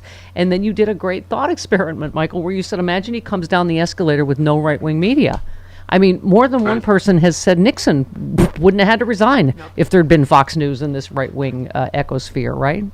Yeah. No, if you think back to the early days of Trump, 2015, 2016, it was entirely Fox and certain websites and certain podcasts and certain influencers on the right who made him into who he was. Yeah. And a generation ago, those things just didn't exist, and there just wouldn't have been the oxygen for Donald Trump to grow and thrive, feeding, putting out this grievance message. It just wouldn't have taken. It's corrupted his entire party, Michael. To your point, you said he would not have been taken seriously at all in that world ruled by traditional mainstream media. Trump would have been seen by Republicans as a liability. They would have done what they failed to do in real life, banded together to marginalize him. And now they're all scared. You just said all the crazy memes that percolated into the news stream this election came not from Trump or Vance originally, but somewhere in the right-wing media ecosystem. The fake story about Haitians eating pets started with a Facebook post, blah, blah, blah. And you sort of, the hurricane, the Harris and Biden swiped emergency money away from the victims of Hurricane Helene in mostly southern red states. That, and you just say it starts on Fox, then others pick it up, and then you said that's the moment when Harris's momentum and polling averages began to flag. So this is such a great analysis, Michael, that not just everybody, but every liberal needs to read. Because we all are like, what? How could this possibly? What? He's a felon. He's a rapist. Didn't people? Well, the problem is, I keep saying Kamala Harris and Tim Walz didn't talk down to people. The right-wing ecosphere told people, MAGA nation that they were talking down to them, right? Yes, absolutely. And then the mainstream media, of course, and here I'm not talking about you and me and the New Republic, but I'm talking about the institutions that attempt to be objective. The New York Times, the Washington Post, the Associated Press, and Reuters, and the networks, and so on. Then they, according to their own rules, they're not going to fight the message of the right-wing media. That's just not what they do. If it becomes news, they report it. So it became news that maybe Biden-Harris was taking money from hurricane victims and sending it to the border. Well, somebody was saying it, so it was news. Yeah. So they had to just report it that way. That is to your point in the piece as well, Michael, is what they consider quote unquote news. Because Fox says they're news, they say it's news. And I was saying earlier on the show, Michael, it became part of their business model to have to pay $1 billion to lie about the 2020 election so that they could keep their audience. Because the audience only wanted to hear the election was stolen and was starting to leave them, when they wouldn't echo that. I mean, let's talk economy, because everybody said that's what this is about. It's what stuff costs. You just said, yes, inflation's real, but the Biden economy has been great in many ways. The Economist in mid-October said it was the envy of the world, but in right-wing media, the horror stories were relentless, and mainstream economic reporting followed that lead. That's the important part. And you just said the same thing I keep saying. At noon on Inauguration Day, Fox, they're going to start locating every positive economic indicator, start touting those. Within weeks, the roaring Trump economy will be the conventional wisdom.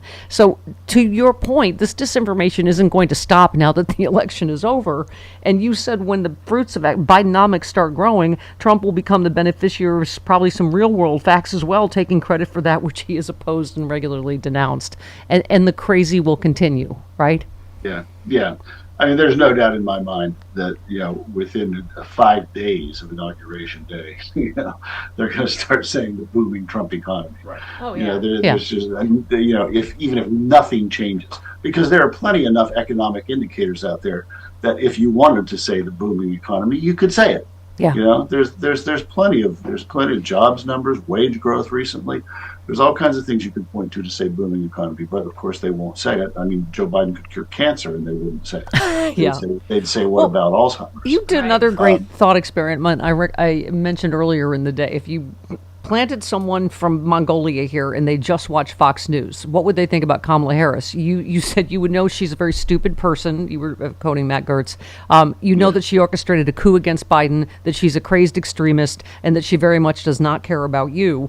What they would think about Trump is he's been the target of vicious witch hunt for years and years. He's under constant assault, and most importantly, he's doing it all for you. He's the nanny in, The Omen. Yes, it's all for you, America. Right. Yeah.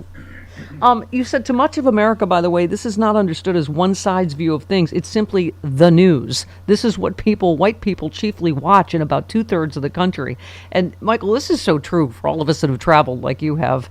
You say when you walk into any hotel lobby, hospital waiting room, even a bar, there's generally TV is tuned to Fox, right? Yeah. So... Yeah, and there are a lot of, I know you've checked into a hotel room or a motel room and sized up the cable system, and there's CNN, there's Fox, there isn't even MSNBC. Right. Yeah. Yeah. On a lot of cable stations in a lot of the country. And there's 3 Christian television stations on there. Yeah, so, and then you make the point, then people get in their cars to drive home, they listen to an iHeart right-wing talk station, they get home, they watch the local news, and that's owned by Sinclair. So then you say liberals, rich and otherwise, live in a bubble where they never see this stuff. I would beg them to see it. Watch some Fox, listen to some Christian radio, experience the news that millions of Americans are getting on a daily basis. You'll come to understand what I'm saying.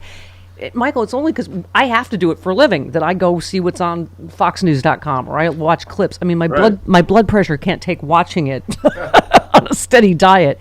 But I check in with clips to see, Yeah, I do too. And I really do think that, wealthy liberals just don't ever look at this stuff. And I just tried to paint a picture in this piece, in the section that you just read. Yeah. Of what life is like for most people and what their media diets are like. And then I didn't even really go into the question of podcasts and YouTube broadcasts and things like that, but and different social media platforms. But the conservative advantage is great there too. And that's where more people are getting their information these days. I saw a poll earlier this year. The number of people who get their information from newspapers is down to 10%. According to this poll, and the number of people who get their news through social media was like 70%. Yeah, Michael, here's a question I always have though, and again, the risk of being called a snooty coastal elite. It's not just saying, oh well, these Trump voters are stupid. It's just, but there's part of you going, where are their? I don't even know if it's education. Where are your critical thinking skills? That you believe all these obviously disprovable lies. Yeah, I don't know. I mean, I don't want to insult people's intelligence. There are plenty of intelligent conservatives who, and plenty of intelligent Trump voters. However, it does seem to be true, and there have been studies to this effect, that conservatives are just more willing to believe whatever the hell is said about a liberal than Democrats are willing to believe whatever the hell is said. So, and they're more willing to just spread the lie. Let's go to Michael's marching orders because these are important. Yes. You said if you think they're done, you're in a fantasy land. They want media domination. You said, what's the first team every guerrilla army, whether on the left or right, does once they seize the palace? They take over the radio and television stations. As Viktor Orban said, have your own media. This is a crisis, you finish. The Democratic brand is garbage in wide swaths of the country, and this is the reason.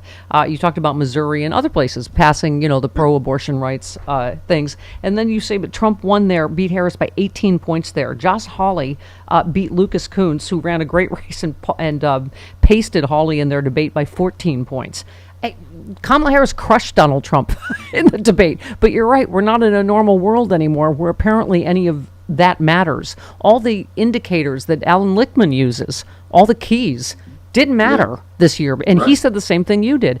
Because of massive disinformation. So you end by saying the reason right-wing media, it's only growing and growing, and I haven't even gotten to social media, TikTok, other platforms where far more people are getting their news, as you mentioned. The right is way ahead on these fronts, too. Liberals must wake up and understand this and do something about it before it's too late, which it almost is.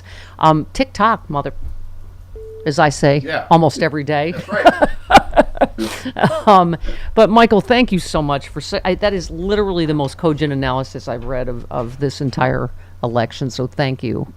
I'm humbled. Thank you. And listen, I'll also quote your thing about where the rule of law is gone, but that's not important now.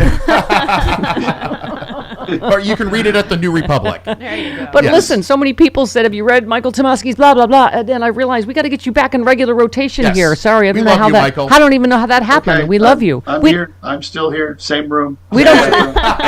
And by the way, I love your room color. I chose the worst color in the world. Your color is fantastic. Yes. I have to have you come repaint my studio. Well, I actually don't sell yourself short, because this I have I've got yellow on these walls. Oh. Red here and red there. Oh. So try it. I like It's the kinda red cool. room. Red room. I like It's it. good feng shui. Yes, it is. Right. All right. Let's have you back. That's our prescription for America. Have Thanks, Michael Michael. Tomasky as much as possible. Love you, Michael. Thank you so much. Bye-bye. All right. 22 minutes after the hour. Way to go. Listen, we've been wanting to meet this lady for a long time. I'm sorry, now that I'm in my downward spiral. Florida Democratic Chair Nikki Fried is here. We could not be more excited. You just said, I love your tweet. You said, we told you they wanted to make America Florida. And you said he picked America. Let us introduce you to Pam Bondi. Oh, my God. Nikki, where do we even start with Pam Bondi? You go first. Well, first of all, thanks for having me on, and I love waking up to that caller. That just really kind of sets the tone for so much of what's going to be the next 4 years. But yeah, it's watching kind of after the election and watching one Republican after the other from Florida make its way to Washington D.C. and it kind of keeps getting worse. We started off with Susie Wiles, and then we went to Marco Rubio, and then we went to Mike Waltz, and then we went to Mike Huckabee, who had a short stay here in the state of Florida, then Matt Gaetz, and now we're at Pam Bondi. I mean, they're really picking the At least Marco Rubio is just a spineless weasel. Right. I mean, but right. I don't know who's going to trust him in a negotiation room. I mean, Nikki, I know we're not in any kind of normal world, political or otherwise, right now, but how do you get confirmed as Attorney General when I'm not a lawyer, but how is that not a bribe she took? When she took $25,000 to drop the suit against Trump University, which when they did prosecute it in state after state, he was found guilty as sin in the Trump University scam. Then you got someone, she's on record as being a January, what do you call it? Election denier. Then on record as saying she will prosecute the prosecutors and investigate the investigators. I mean, there's not a normal world that she would be confirmed in, is there? No, there's not a normal world. That somebody who has built her entire reputation of being just in bed with special interests and lobbyists and people that are pay to play. And she wasn't Florida's Attorney General. She was a special interest Attorney General, and she's certainly not going to be the people's Attorney General. She's going to be the attorney for Donald Trump. Right. She's done that, prosecuted. If you remember, during the first impeachment, she was represented Donald Trump. She, filed a lawsuit against the ACA, which I think that we need to be very clear. The ACA is Obamacare. I think that now everybody's don't tell them. Yeah. Right. But you said you retweeted. She attempted to sue the ACA out of existence and overturn the pre-existing conditions rule. This is who she is, right? That's right. And for anybody who's listening from Florida, there are 4.2 million Floridians that are on Obamacare ACA. And some of the reddest parts of our state, including Hialeah, the number one city. So when they start getting rid of ACA, all of these people who are using healthcare are going to find themselves in a really big bind, not able to find the access that they need. We're looking for silver linings, Nikki, and at least we have been spared from Senate Majority Leader Rick Scott, who I still don't understand why he's not in prison for Medicare fraud. I'm sorry, go ahead. What? I have one more silver lining. Yes. Susie Wiles despises Ron DeSantis. Oh. So that's a very big silver lining. Ron DeSantis will have no access to the White House. He will have to come like on his hands and knees begging for access and help, and she's going to slam the door on him And every single. Yeah, and Nikki, you retweeted about Florida this week agreed to pay $725,000 in legal fees after losing a lawsuit that challenged a signature anti-woke law pushed by Ron DeSantis to restrict workplace training about race. And you just said more of your money gone because of Ron's culture wars. I mean, these are the fiscal conservatives that remember how they used to always scream about frivolous lawsuits? Right, frivolous lawsuits, frivolous spending of taxpayer dollars, conservatism. He literally has signed into law the largest state budgets in Florida's history. He has spent, I mean, that is just a snapshot of the money. He spent $50 million of taxpayer dollars to go after Amendment 3 and Amendment 4, which was the legalization of cannabis as well as reproductive health care, abortion rights. And he spent $50 million of our dollars to us voters. I mean, this guy is not a fiscal conservative. He wastes money. I mean, remember that him taking all of those flights of the migrants from Texas to Martha's Vineyard, and then we've been sued on stunts. Yeah, he is just wasting so much money for stunts. I picture Mickey Mouse just like holding him upside down and all Florida taxpayer money falling out of his pockets. Nope, I'm not done. You also you retweeted about almost everybody. Trump's transition team turns to Project 2025, top to bottom. Project 2025 people.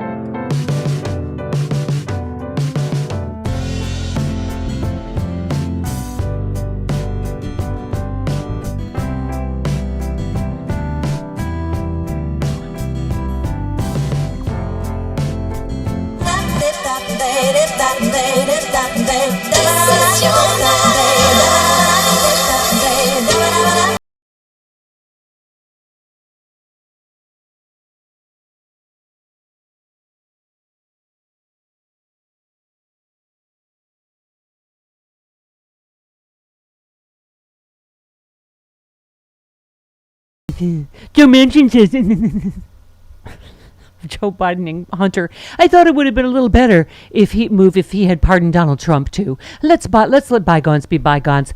Put the past behind us. Let's move forward. Oh my God! Shut up! Shut up! You shut up! Shut up! You shut up! Shut the up. Shut all the way We know where this one is until from. you reach the top of Shut Mountain, where there are no more ups to shut. Someone just wrote me yesterday. Yes, we know it's from Grace and Frankie. That's not the one we're looking for. I wish you could just shut your big yapper. Shut up, Joe Manchin. I'm sorry. And Chuck Todd said what now? Also something. Biden should have. Yeah, he's blaming Biden. Yeah, let me find that again. Yeah, that's my impression of everyone. Chuck Todd blasts Biden's, quote, selfish decision to run for president amid family tumult. Quote, Hunter turned Bo's widow into a crack addict. Oh, shut up, Chuck Todd. Chuck Todd. Chuck Todd. As, who is it? It's Larry Kudlow? I think it was Larry Kudlow. Oh, a drunken Larry Kudlow calls him. Chaka Khan. Chuck Todd. Chaka Khan. Chuck Todd. Chaka Khan. Chuck Todd. Chuck Todd. Chuck Todd. Chuck Todd. The punchline of this piece is he was talking to Dana Perino. That's how drunk he was. Can I call you Chuck Todd? Chuck Todd? Dana Perino? Okay. Dana. All right. Wow. Everybody just shut up. Everyone shut up. Except for Brian Tyler Cohen, who joins us next.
And the one thing we will do that they never will do is we will follow the facts and the law and go to courts of law and correct these justices and lawyers who have been prosecuting these cases based on politics and actually issuing them as lawfare. We will go out and find the conspirators, not just in government, but in the media. Yes, we're going to come after the people in the media who lied about American citizens, who helped Joe Biden rig presidential elections. We're going to come after you. Whether it's criminally or civilly, we'll figure that out. But yeah, we're putting you all on notice. And Steve, this is why they hate us. This is why we're tyrannical. This is why we're dictators. Yes. All right, Captain Crazy Eyes. That is Kash Patel, your new FBI director. You know what? He's ruined for me.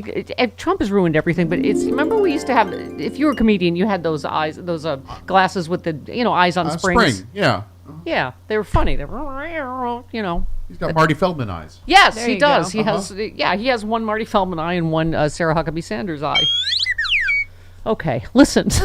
I need a youngin' to help me make sense of the world. Here he is, the magical Brian Tyler Cohen joins us. Yay! Thank you so much for having me. It also feels nice to be called the youngin' because that's not how I feel these days. But I'll take it. Take every compliment I can get. Yes. We keep saying that. Remember 3 weeks ago when we were all 20 years younger? Yeah, exactly, exactly. New York Times best-selling author, host of No Lie with Brian Tyler Cohen. I'd have to say you were so great on Twitter because I thought this was a joke too. That Meghan McCain tweeted, "No one's above the law except the president's nepo baby" is a hell of a parting message for Democrats. And you said nepo baby comment from Meghan McCain has to be a joke, right? I mean, the lack of self-awareness really is a superpower at this point. Like, you got to give him full credit. What I would give for such a glaring ability to just embrace the cognitive dissonance. It's, it's impressive. Well, you were just all over everybody. I love Dinesh D'Souza, who just had to admit his whole movie is bull yesterday. He said, no one's above the law except my son Hunter, and you said you were literally pardoned by Trump. I mean, where do you even start? Right. It's impressive. Like, I titled my book "Shameless," and this is why. Right. I mean, like Dinesh D'Souza, Meghan McCain's posts yesterday are just peak shameless, and And also he said the real threat to our democracy is the unelected federal bureaucracy, and you said Vivek is literally an unelected federal bureaucrat. Right. Yeah. I mean, we can keep going all day. Right. It's, right. It's just unlimited content. Sadly. Judd Legum tweeted, "Bad development for Cash. Republican Senator Mike Rounds emphasized his support for current FBI Director it's Christopher Wray to stay in the job, I guess." And you said a welcome development, but what matters isn't what they say, it's what they do. And no one ever lost money betting on the cowardice of today's Republican Party. I've said that, Brian. I'm not surprised by one of these crazy ass picks. Well, but what people keep going, oh, well, yeah, but they might not, and, they get through, and there might be guardrails and some, I'm like, oh, I wouldn't bet on, against the cowardice of the GOP either. We've been here before, too, where we kind of get our hopes up because Susan Collins is concerned, and then that concern gives way to the inevitable approval, and cut to we've got Brett Kavanaugh on the Supreme Court. Right. So again, like, putting all of our hope in the basket that Senate Republicans will defer to their now non-existent integrity and just do the right thing, I think, very sadly, is a fool's errand. We'll take whatever we can get, and if somebody does opt to do the right thing, if we do have that faction, I believe it was Susan Collins, Lisa Murkowski, Mitch McConnell, and maybe Bill Hagerty, who were reportedly the ones who were against Matt Gaetz, fine, we'll take it, but I think at this point it would be a little bit silly of us to rely on it or just assume that it's going to happen because reporting suggests that behind closed doors they're talking a big game. Yeah, we discussed with earlier with Charlie Pierce what is the apparent furrowing of Susan Collins' brow? Like, what's the degree of furrowing? That's right. That's like the new George W. Bush terror watch list levels. Yeah. Like, how furrowed is Susan Collins' brow these days? Oh. Are we at orange? We have like the old Homeland Security terror. Yeah, the whole thing, exactly. Right. We never knew what that meant anyway. What does yellow mean? Bring a sweater? I don't know what. What do we do with the duct tape? I don't even know what to do with it. Oh, we have a Mitt Romney outrage meter that we had just for this occasion. Do we have any? Have we? All right, well, hang on. We'll find it. Yeah. Attention. This is an alert from the Mitt Romney outrage system. The Mitt Romney outrage level has been elevated from troubling to appalling. When the Mitt Romney outrage level is at appalling, take special care in public places when doing normal everyday tasks, such as operating your car elevator or grooming your dressage horse. However, it is important that in a Mitt Romney appalling state of outrage, you continue to go about your business of supporting every Donald Trump policy. Otherwise, the terrorists win. All right, that's close enough.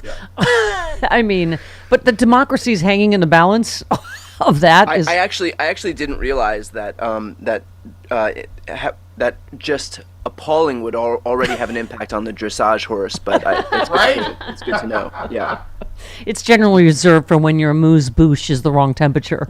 That's right. At the country club. So, Brian, we were saying earlier, though, one thing's driving us crazy in the wake of, all of this Democratic, infighting after the election is the pearl clutching and bedwetting over Joe Biden pardoning his son. Are you effing kidding me?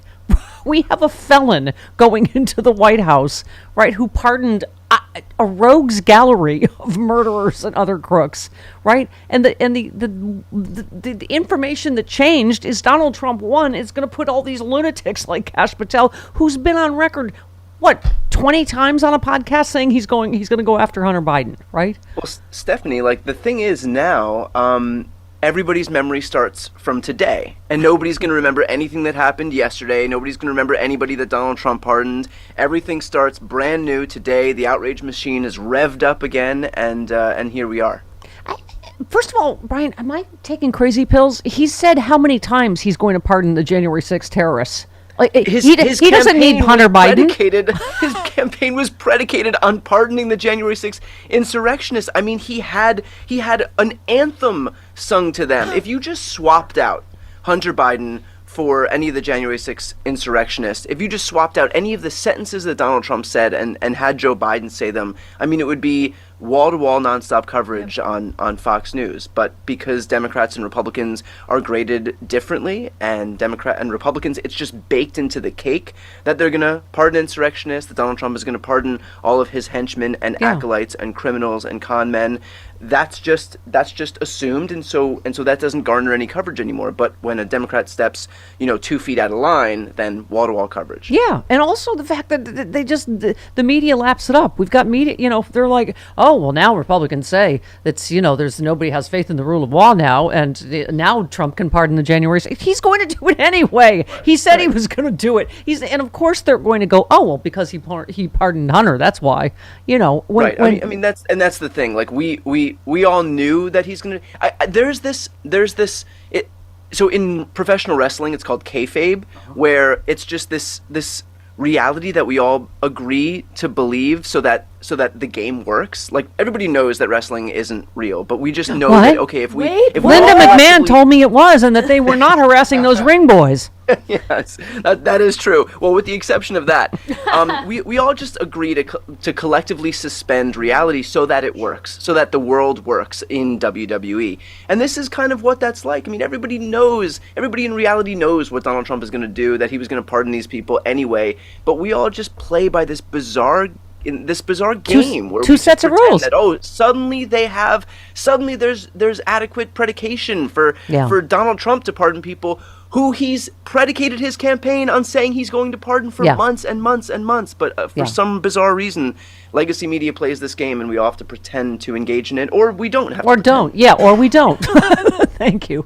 By the way, I would like to go on record. Chris is saying we did have ring boys for my Sexy Liberal tour, and I did harass them. But I feel like they were kind of asking for it. They were shirtless. They were wearing tight shorts. Oiled up. Yeah. Oiled up. Brian, we had Michael Tomasky on, who wrote a great piece about just right-wing disinformation. Same thing that Alan Lichtman, the historian, said that is the key cause of this. Again, because it's not the economy or inflation; it's how the right-wing ecosphere and then the mainstream media echoed that the economy is bad, and they're doing sex change operations on your kids in school and whatever, eating your pets. So I keep promoting people like you and all of us in this other ecosphere. Look at you. You're 35. We have dude bros. We got manosphere over here. Look at them. Just not the rapey, douchey kind. Right. I'll take manosphere. It's a heavy mantle to lift, but I'll take manosphere if I can. Midas touch. We've got a lot of great, progressive warriors out there. But we were just, Michael's piece is about like liberals got to wake up, man, and invest in it. They have been building that for years. That Fox News and the right wing radio and blah blah blah. It's true. I feel like Democrats are always 10 years behind on recognizing the threats of something that's being propped up by Republicans. How many years did it take us before we recognized that Republicans were gerrymandering state after state after state before finally Democrats even knew what the word gerrymandering meant? And they had a 10-year head start, and they gerrymandered most of the country. I mean, it's still happening. We look at the 3 seats that Republicans won in North Carolina. Well, there's a roughly 3-seat margin that Republicans will win the House by, and so they owe their majority yet again to the fact that they were able to gerrymander seats in this election cycle in the House. And now with the media, it's happening again. And even my book that I released months ago was largely about this idea that Democrats have to stop conferring all of their attention and validation onto mainstream media, who is not on our team. Yeah. Mainstream, they serve a very important function and purpose, but it's not to be a propaganda arm for the Democratic Party in the same way that Fox, Newsmax, OAN, Rumble, Daily Wire, those are all propaganda arms of the Republican Party, and the asymmetry at play is what's killing us. But this is what Michael was saying: is they get led around by the nose by the right wing ecosphere, by Fox News. They're leading, they're following and reacting, and if anything, they're trying to prove they're not liberal and going. I mean, how many Biden bashing stories have we heard? Was just going to say, how many front page stories of Hillary's emails did we get from the New York Times? I believe it was like 69 front page stories about Hillary's emails in the lead up to that election. And so if we haven't learned our lesson by now, I mean, that's just, shame on us at this point. Yeah. And I keep saying it's not just about me. It's this whole, look at you, you're a baby. I am roughly as old as that lady in the Titanic. I'm about to drop the heart of the ocean into and die. But my point is, there's a lot of voices, young, from young to old, that are amazing warriors, in this fight. And we just gotta. You do a great podcast with Glenn Kirshner. I mean, there's just. I think we have to. This is the last thing we need to do is give up, Brian. This is what they're hoping for. We lost by 1.5 points. We got midterms coming up before we know it. As you say, progressive, issues won all over the country on ballots. We just got to stand up and fight together, right? And something that might help as we head toward another election now in 2026 is that we were here in a very similar place in January of 2017 where Donald Trump took office, and less than 2 years later, we were at a point where Democrats would usher in the biggest House majority in modern American history. Mm-hmm. And so, there is a light at the end of the tunnel, and to that point, the only way we get there is if people don't check out, if they stay engaged, stay activated. Yeah. And we can do this in such a way where it's not everything is a 5-alarm fire. We can be organized, we can be focused on the battles that we actually need to fight. But what's important is, again, at the end of this, there is a world, I think, of a high likelihood that Democrats look very much the same way we did in 2018. And remember, the next election cycle in 2020, we had full control of government, House, White House, and Senate. Yeah. No, that's exactly it. You don't go to Mar-a-Lago, you don't kiss the ring, you don't kiss ass. You stay in this fight because, like you say, politics has always been cyclical in this country, and they want you to feel demoralized and like you're outnumbered. I mean, it's like 32% of the country voted for Trump. That is, you know what I mean? It's not like, it's such some crushing majority and we're so out of touch, right? Yeah. No, I mean, it's the opposite. I mean, even we have to figure out how Democratic politicians can A, hone their message so that they can better persuade people, and B, have a better message distribution system so that people can actually hear that message. But what is clear, even in this election cycle, is that Democrats win on the actual issues. Now we just have to figure out how to make sure that people know that, and that our politicians kind of espouse those ideas. Yep, absolutely. All right, we have you hostage for one more. That's right. Yeah. Let's do it. Yeah. Yeah, that's me harassing the youngins. Uh-huh. Okay. I'm not even oiled up right now. Would you mind taking your shirt off? Yeah. 48 minutes after the hour. Hola, Carlos. Hola. You know, I was so despondent that I had to go to the happiest place on earth on Sunday just to wash away all my fears. And then I come back, and a few days later, I'm like the cowardly lion in Wizard of Oz. Let me know when it's over. I can't look. Let me know when it's over. The best place to go. The best place to go after all of this is Disneyland, because the real world doesn't intrude. He went on a roller coaster at Disneyland. Yeah, I love Scott tweeted, due to recent cutbacks, the light at the end of the tunnel has been shut off. Yeah. There's no humor too dark right now. Yep. Right. Someone else tweeted, you know what's really depressing? Our 4-year sentence hasn't even started yet. It hasn't even started yet. It's only 3 weeks. Jody, 3 weeks ago. I know. It's fantastic. I'm going to have somebody tell me how bad his inaugural speech is going to be. Oh, yeah. I'm not watching that. I can't watch. No. I cannot watch it. And here's one for you. I saved, I guess, the quote for you. I was at the bottom of my class. I started doing heroin. I went to the top of my class. Suddenly, I could sit still and I could read. Who said that? Oh, Cat Jimmy dog. Carter. No, that would be our new Director of Health and Human Services, Bobby Kennedy, said that. Oh, do we have it? Yeah, We do. sure. It's 13. Yeah, go ahead. Yeah, here he is. And I was at the bottom of my class. I started doing heroin. I went to the top of my class. Suddenly I could sit still and I could read. Oh, wow. There's a new message for the kids. Okay. Wow. You tweeted about New Brunswick measles outbreak spreads to 44 people, mostly unvaccinated children. Yep. Get your face up in it, America. Yeah, it turns out that you don't have to convince smart people. You just have to fool less smart people to win an election. Yeah. Yeah. You don't have to celebrate education. You just have to manipulate those who are not. Our friend Joe from Jers tweeted, so hold the on. So a whole bunch of Trump voters with pre-existing conditions are now realizing they voted to take their health care away, and a whole bunch of contractors are now realizing they voted to take their construction workers away, and a whole bunch of farmers are now realizing they voted to take their farm workers away. This was not, Carlos, this isn't even about education. It's just basic critical thinking skills. He told you all this. He's like, this was hidden, right? Yes. And again, none of this was about the price of eggs, as I tweeted about going to Disneyland and seeing a jam-packed park. 80 million people are traveling. The most in American history are traveling over Thanksgiving. Yes. While it might be tough for some, this was never, this is false. This was never about the Middle East. This was never about the price of eggs. This was about false information, a billionaire buying a platform so that it could pump in false information to scare uneducated white folks and some Latinos and some black folks that are afraid of female power. Yeah. You tweeted telling that Rogan was not willing to travel to interview a standing vice president and presidential candidate, yet the other, Joe and Mika, did please don't hurt me crawl over to Florida, normalizing Trump as weakness, zero respect given to either. We've been talking all morning, Carlos, about so this is interesting. Yashar Ali tweeted 73% of the overall cable news audience is watching Fox News. MSNBC is getting 16%. CNN's getting 11%. These numbers are in the aftermath of the election, not pre-election. We were saying that Joe and Mika's has been the steepest. They lost literally in 3 days 40% of their viewers. Because it doesn't mean that you have to turn to something that's worse or more abhorrent. You might be defeated and say, gosh, they're not speaking to me anymore, and they disappointed me, but I don't see that as a genuine... Hey, it is Giving Tuesday, Free Speech TV land. Yep. Speaking of keeping the democracy warriors, the truth tellers on the air, I'm telling you, Randy Rhodes, the best. I cede my crown to Randy Rhodes. You got to keep us all on the air here at Free Speech TV. Go to freespeech.org/donate. We have so many frontline funders. Sheila in Grinnell, Iowa. Hi, Sheila. Okay. I have a whole list of people. Yeah. And you get a cozy kit if you give $200 today. So please help us.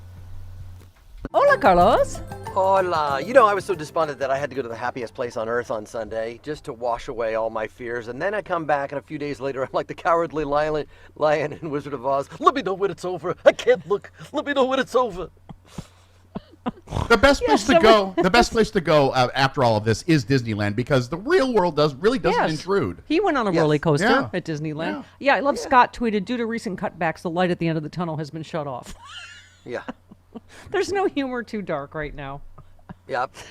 Right. Someone else tweeted, you know what's really depressing? Our 4-year sentence hasn't even started yet. It hasn't even started yet. It's only 3 weeks. Jody, it's only 3 weeks ago. I know. It's fantastic. I'm going to have somebody tell me how bad his inaugural speech is going to be. Oh, yeah. I'm not watching that. I can't watch. No. I cannot watch it. And here's one for you. I saved, I guess, the quote for you. I was at the bottom of my class. I started doing heroin. I went to the top of my class. Suddenly, I could sit still and I could read. Who said that? Oh, Cat Jimmy dog. Carter. No, that would be our new Director of Health and Human Services, Bobby Kennedy, said that. Oh, do we have it? Yeah, We sure. do. It's 13. Yeah, go ahead. Yeah, here he is. And I was at the bottom of my class. I started doing heroin. I went to the top of my class. Suddenly I could sit still and I could read. Oh, wow.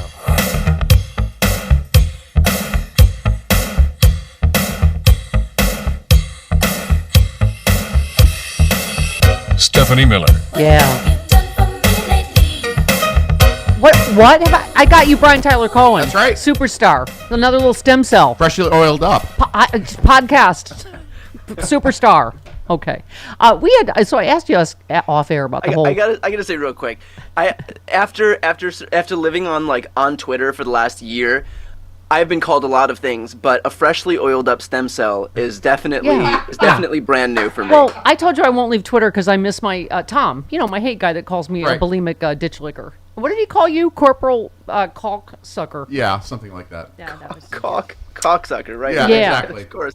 If you ever feel like your head is getting too big, just pop on Twitter for 2 minutes and you'll get a slice of humble pie that you didn't know you needed. Exactly.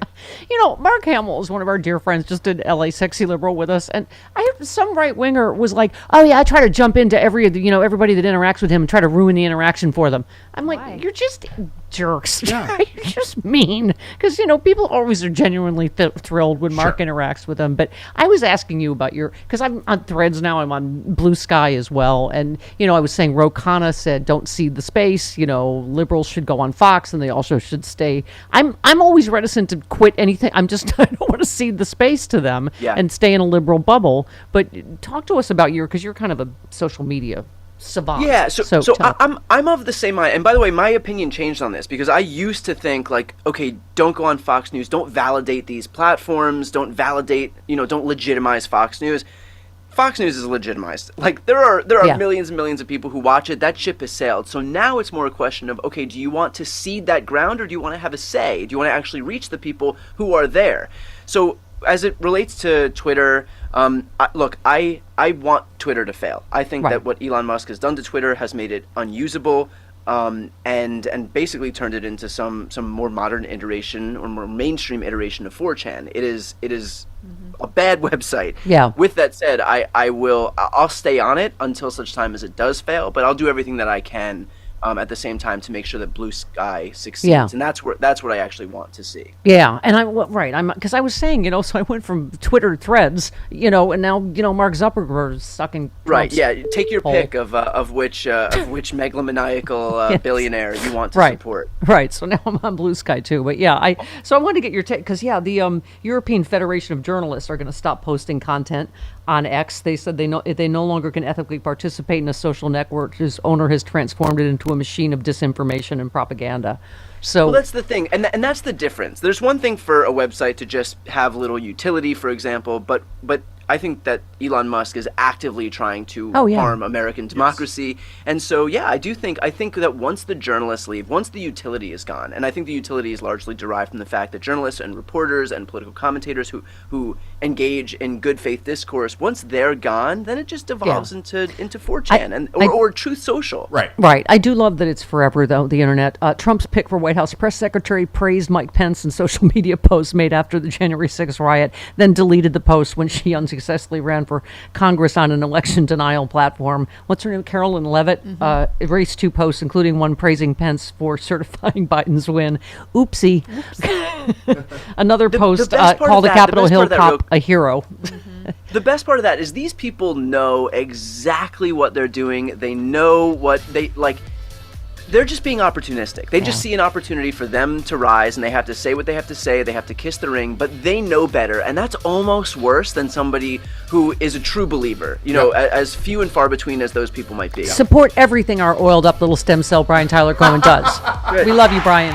Thank you, Brian. Thank you so much. Thank you. Thanks for having me on.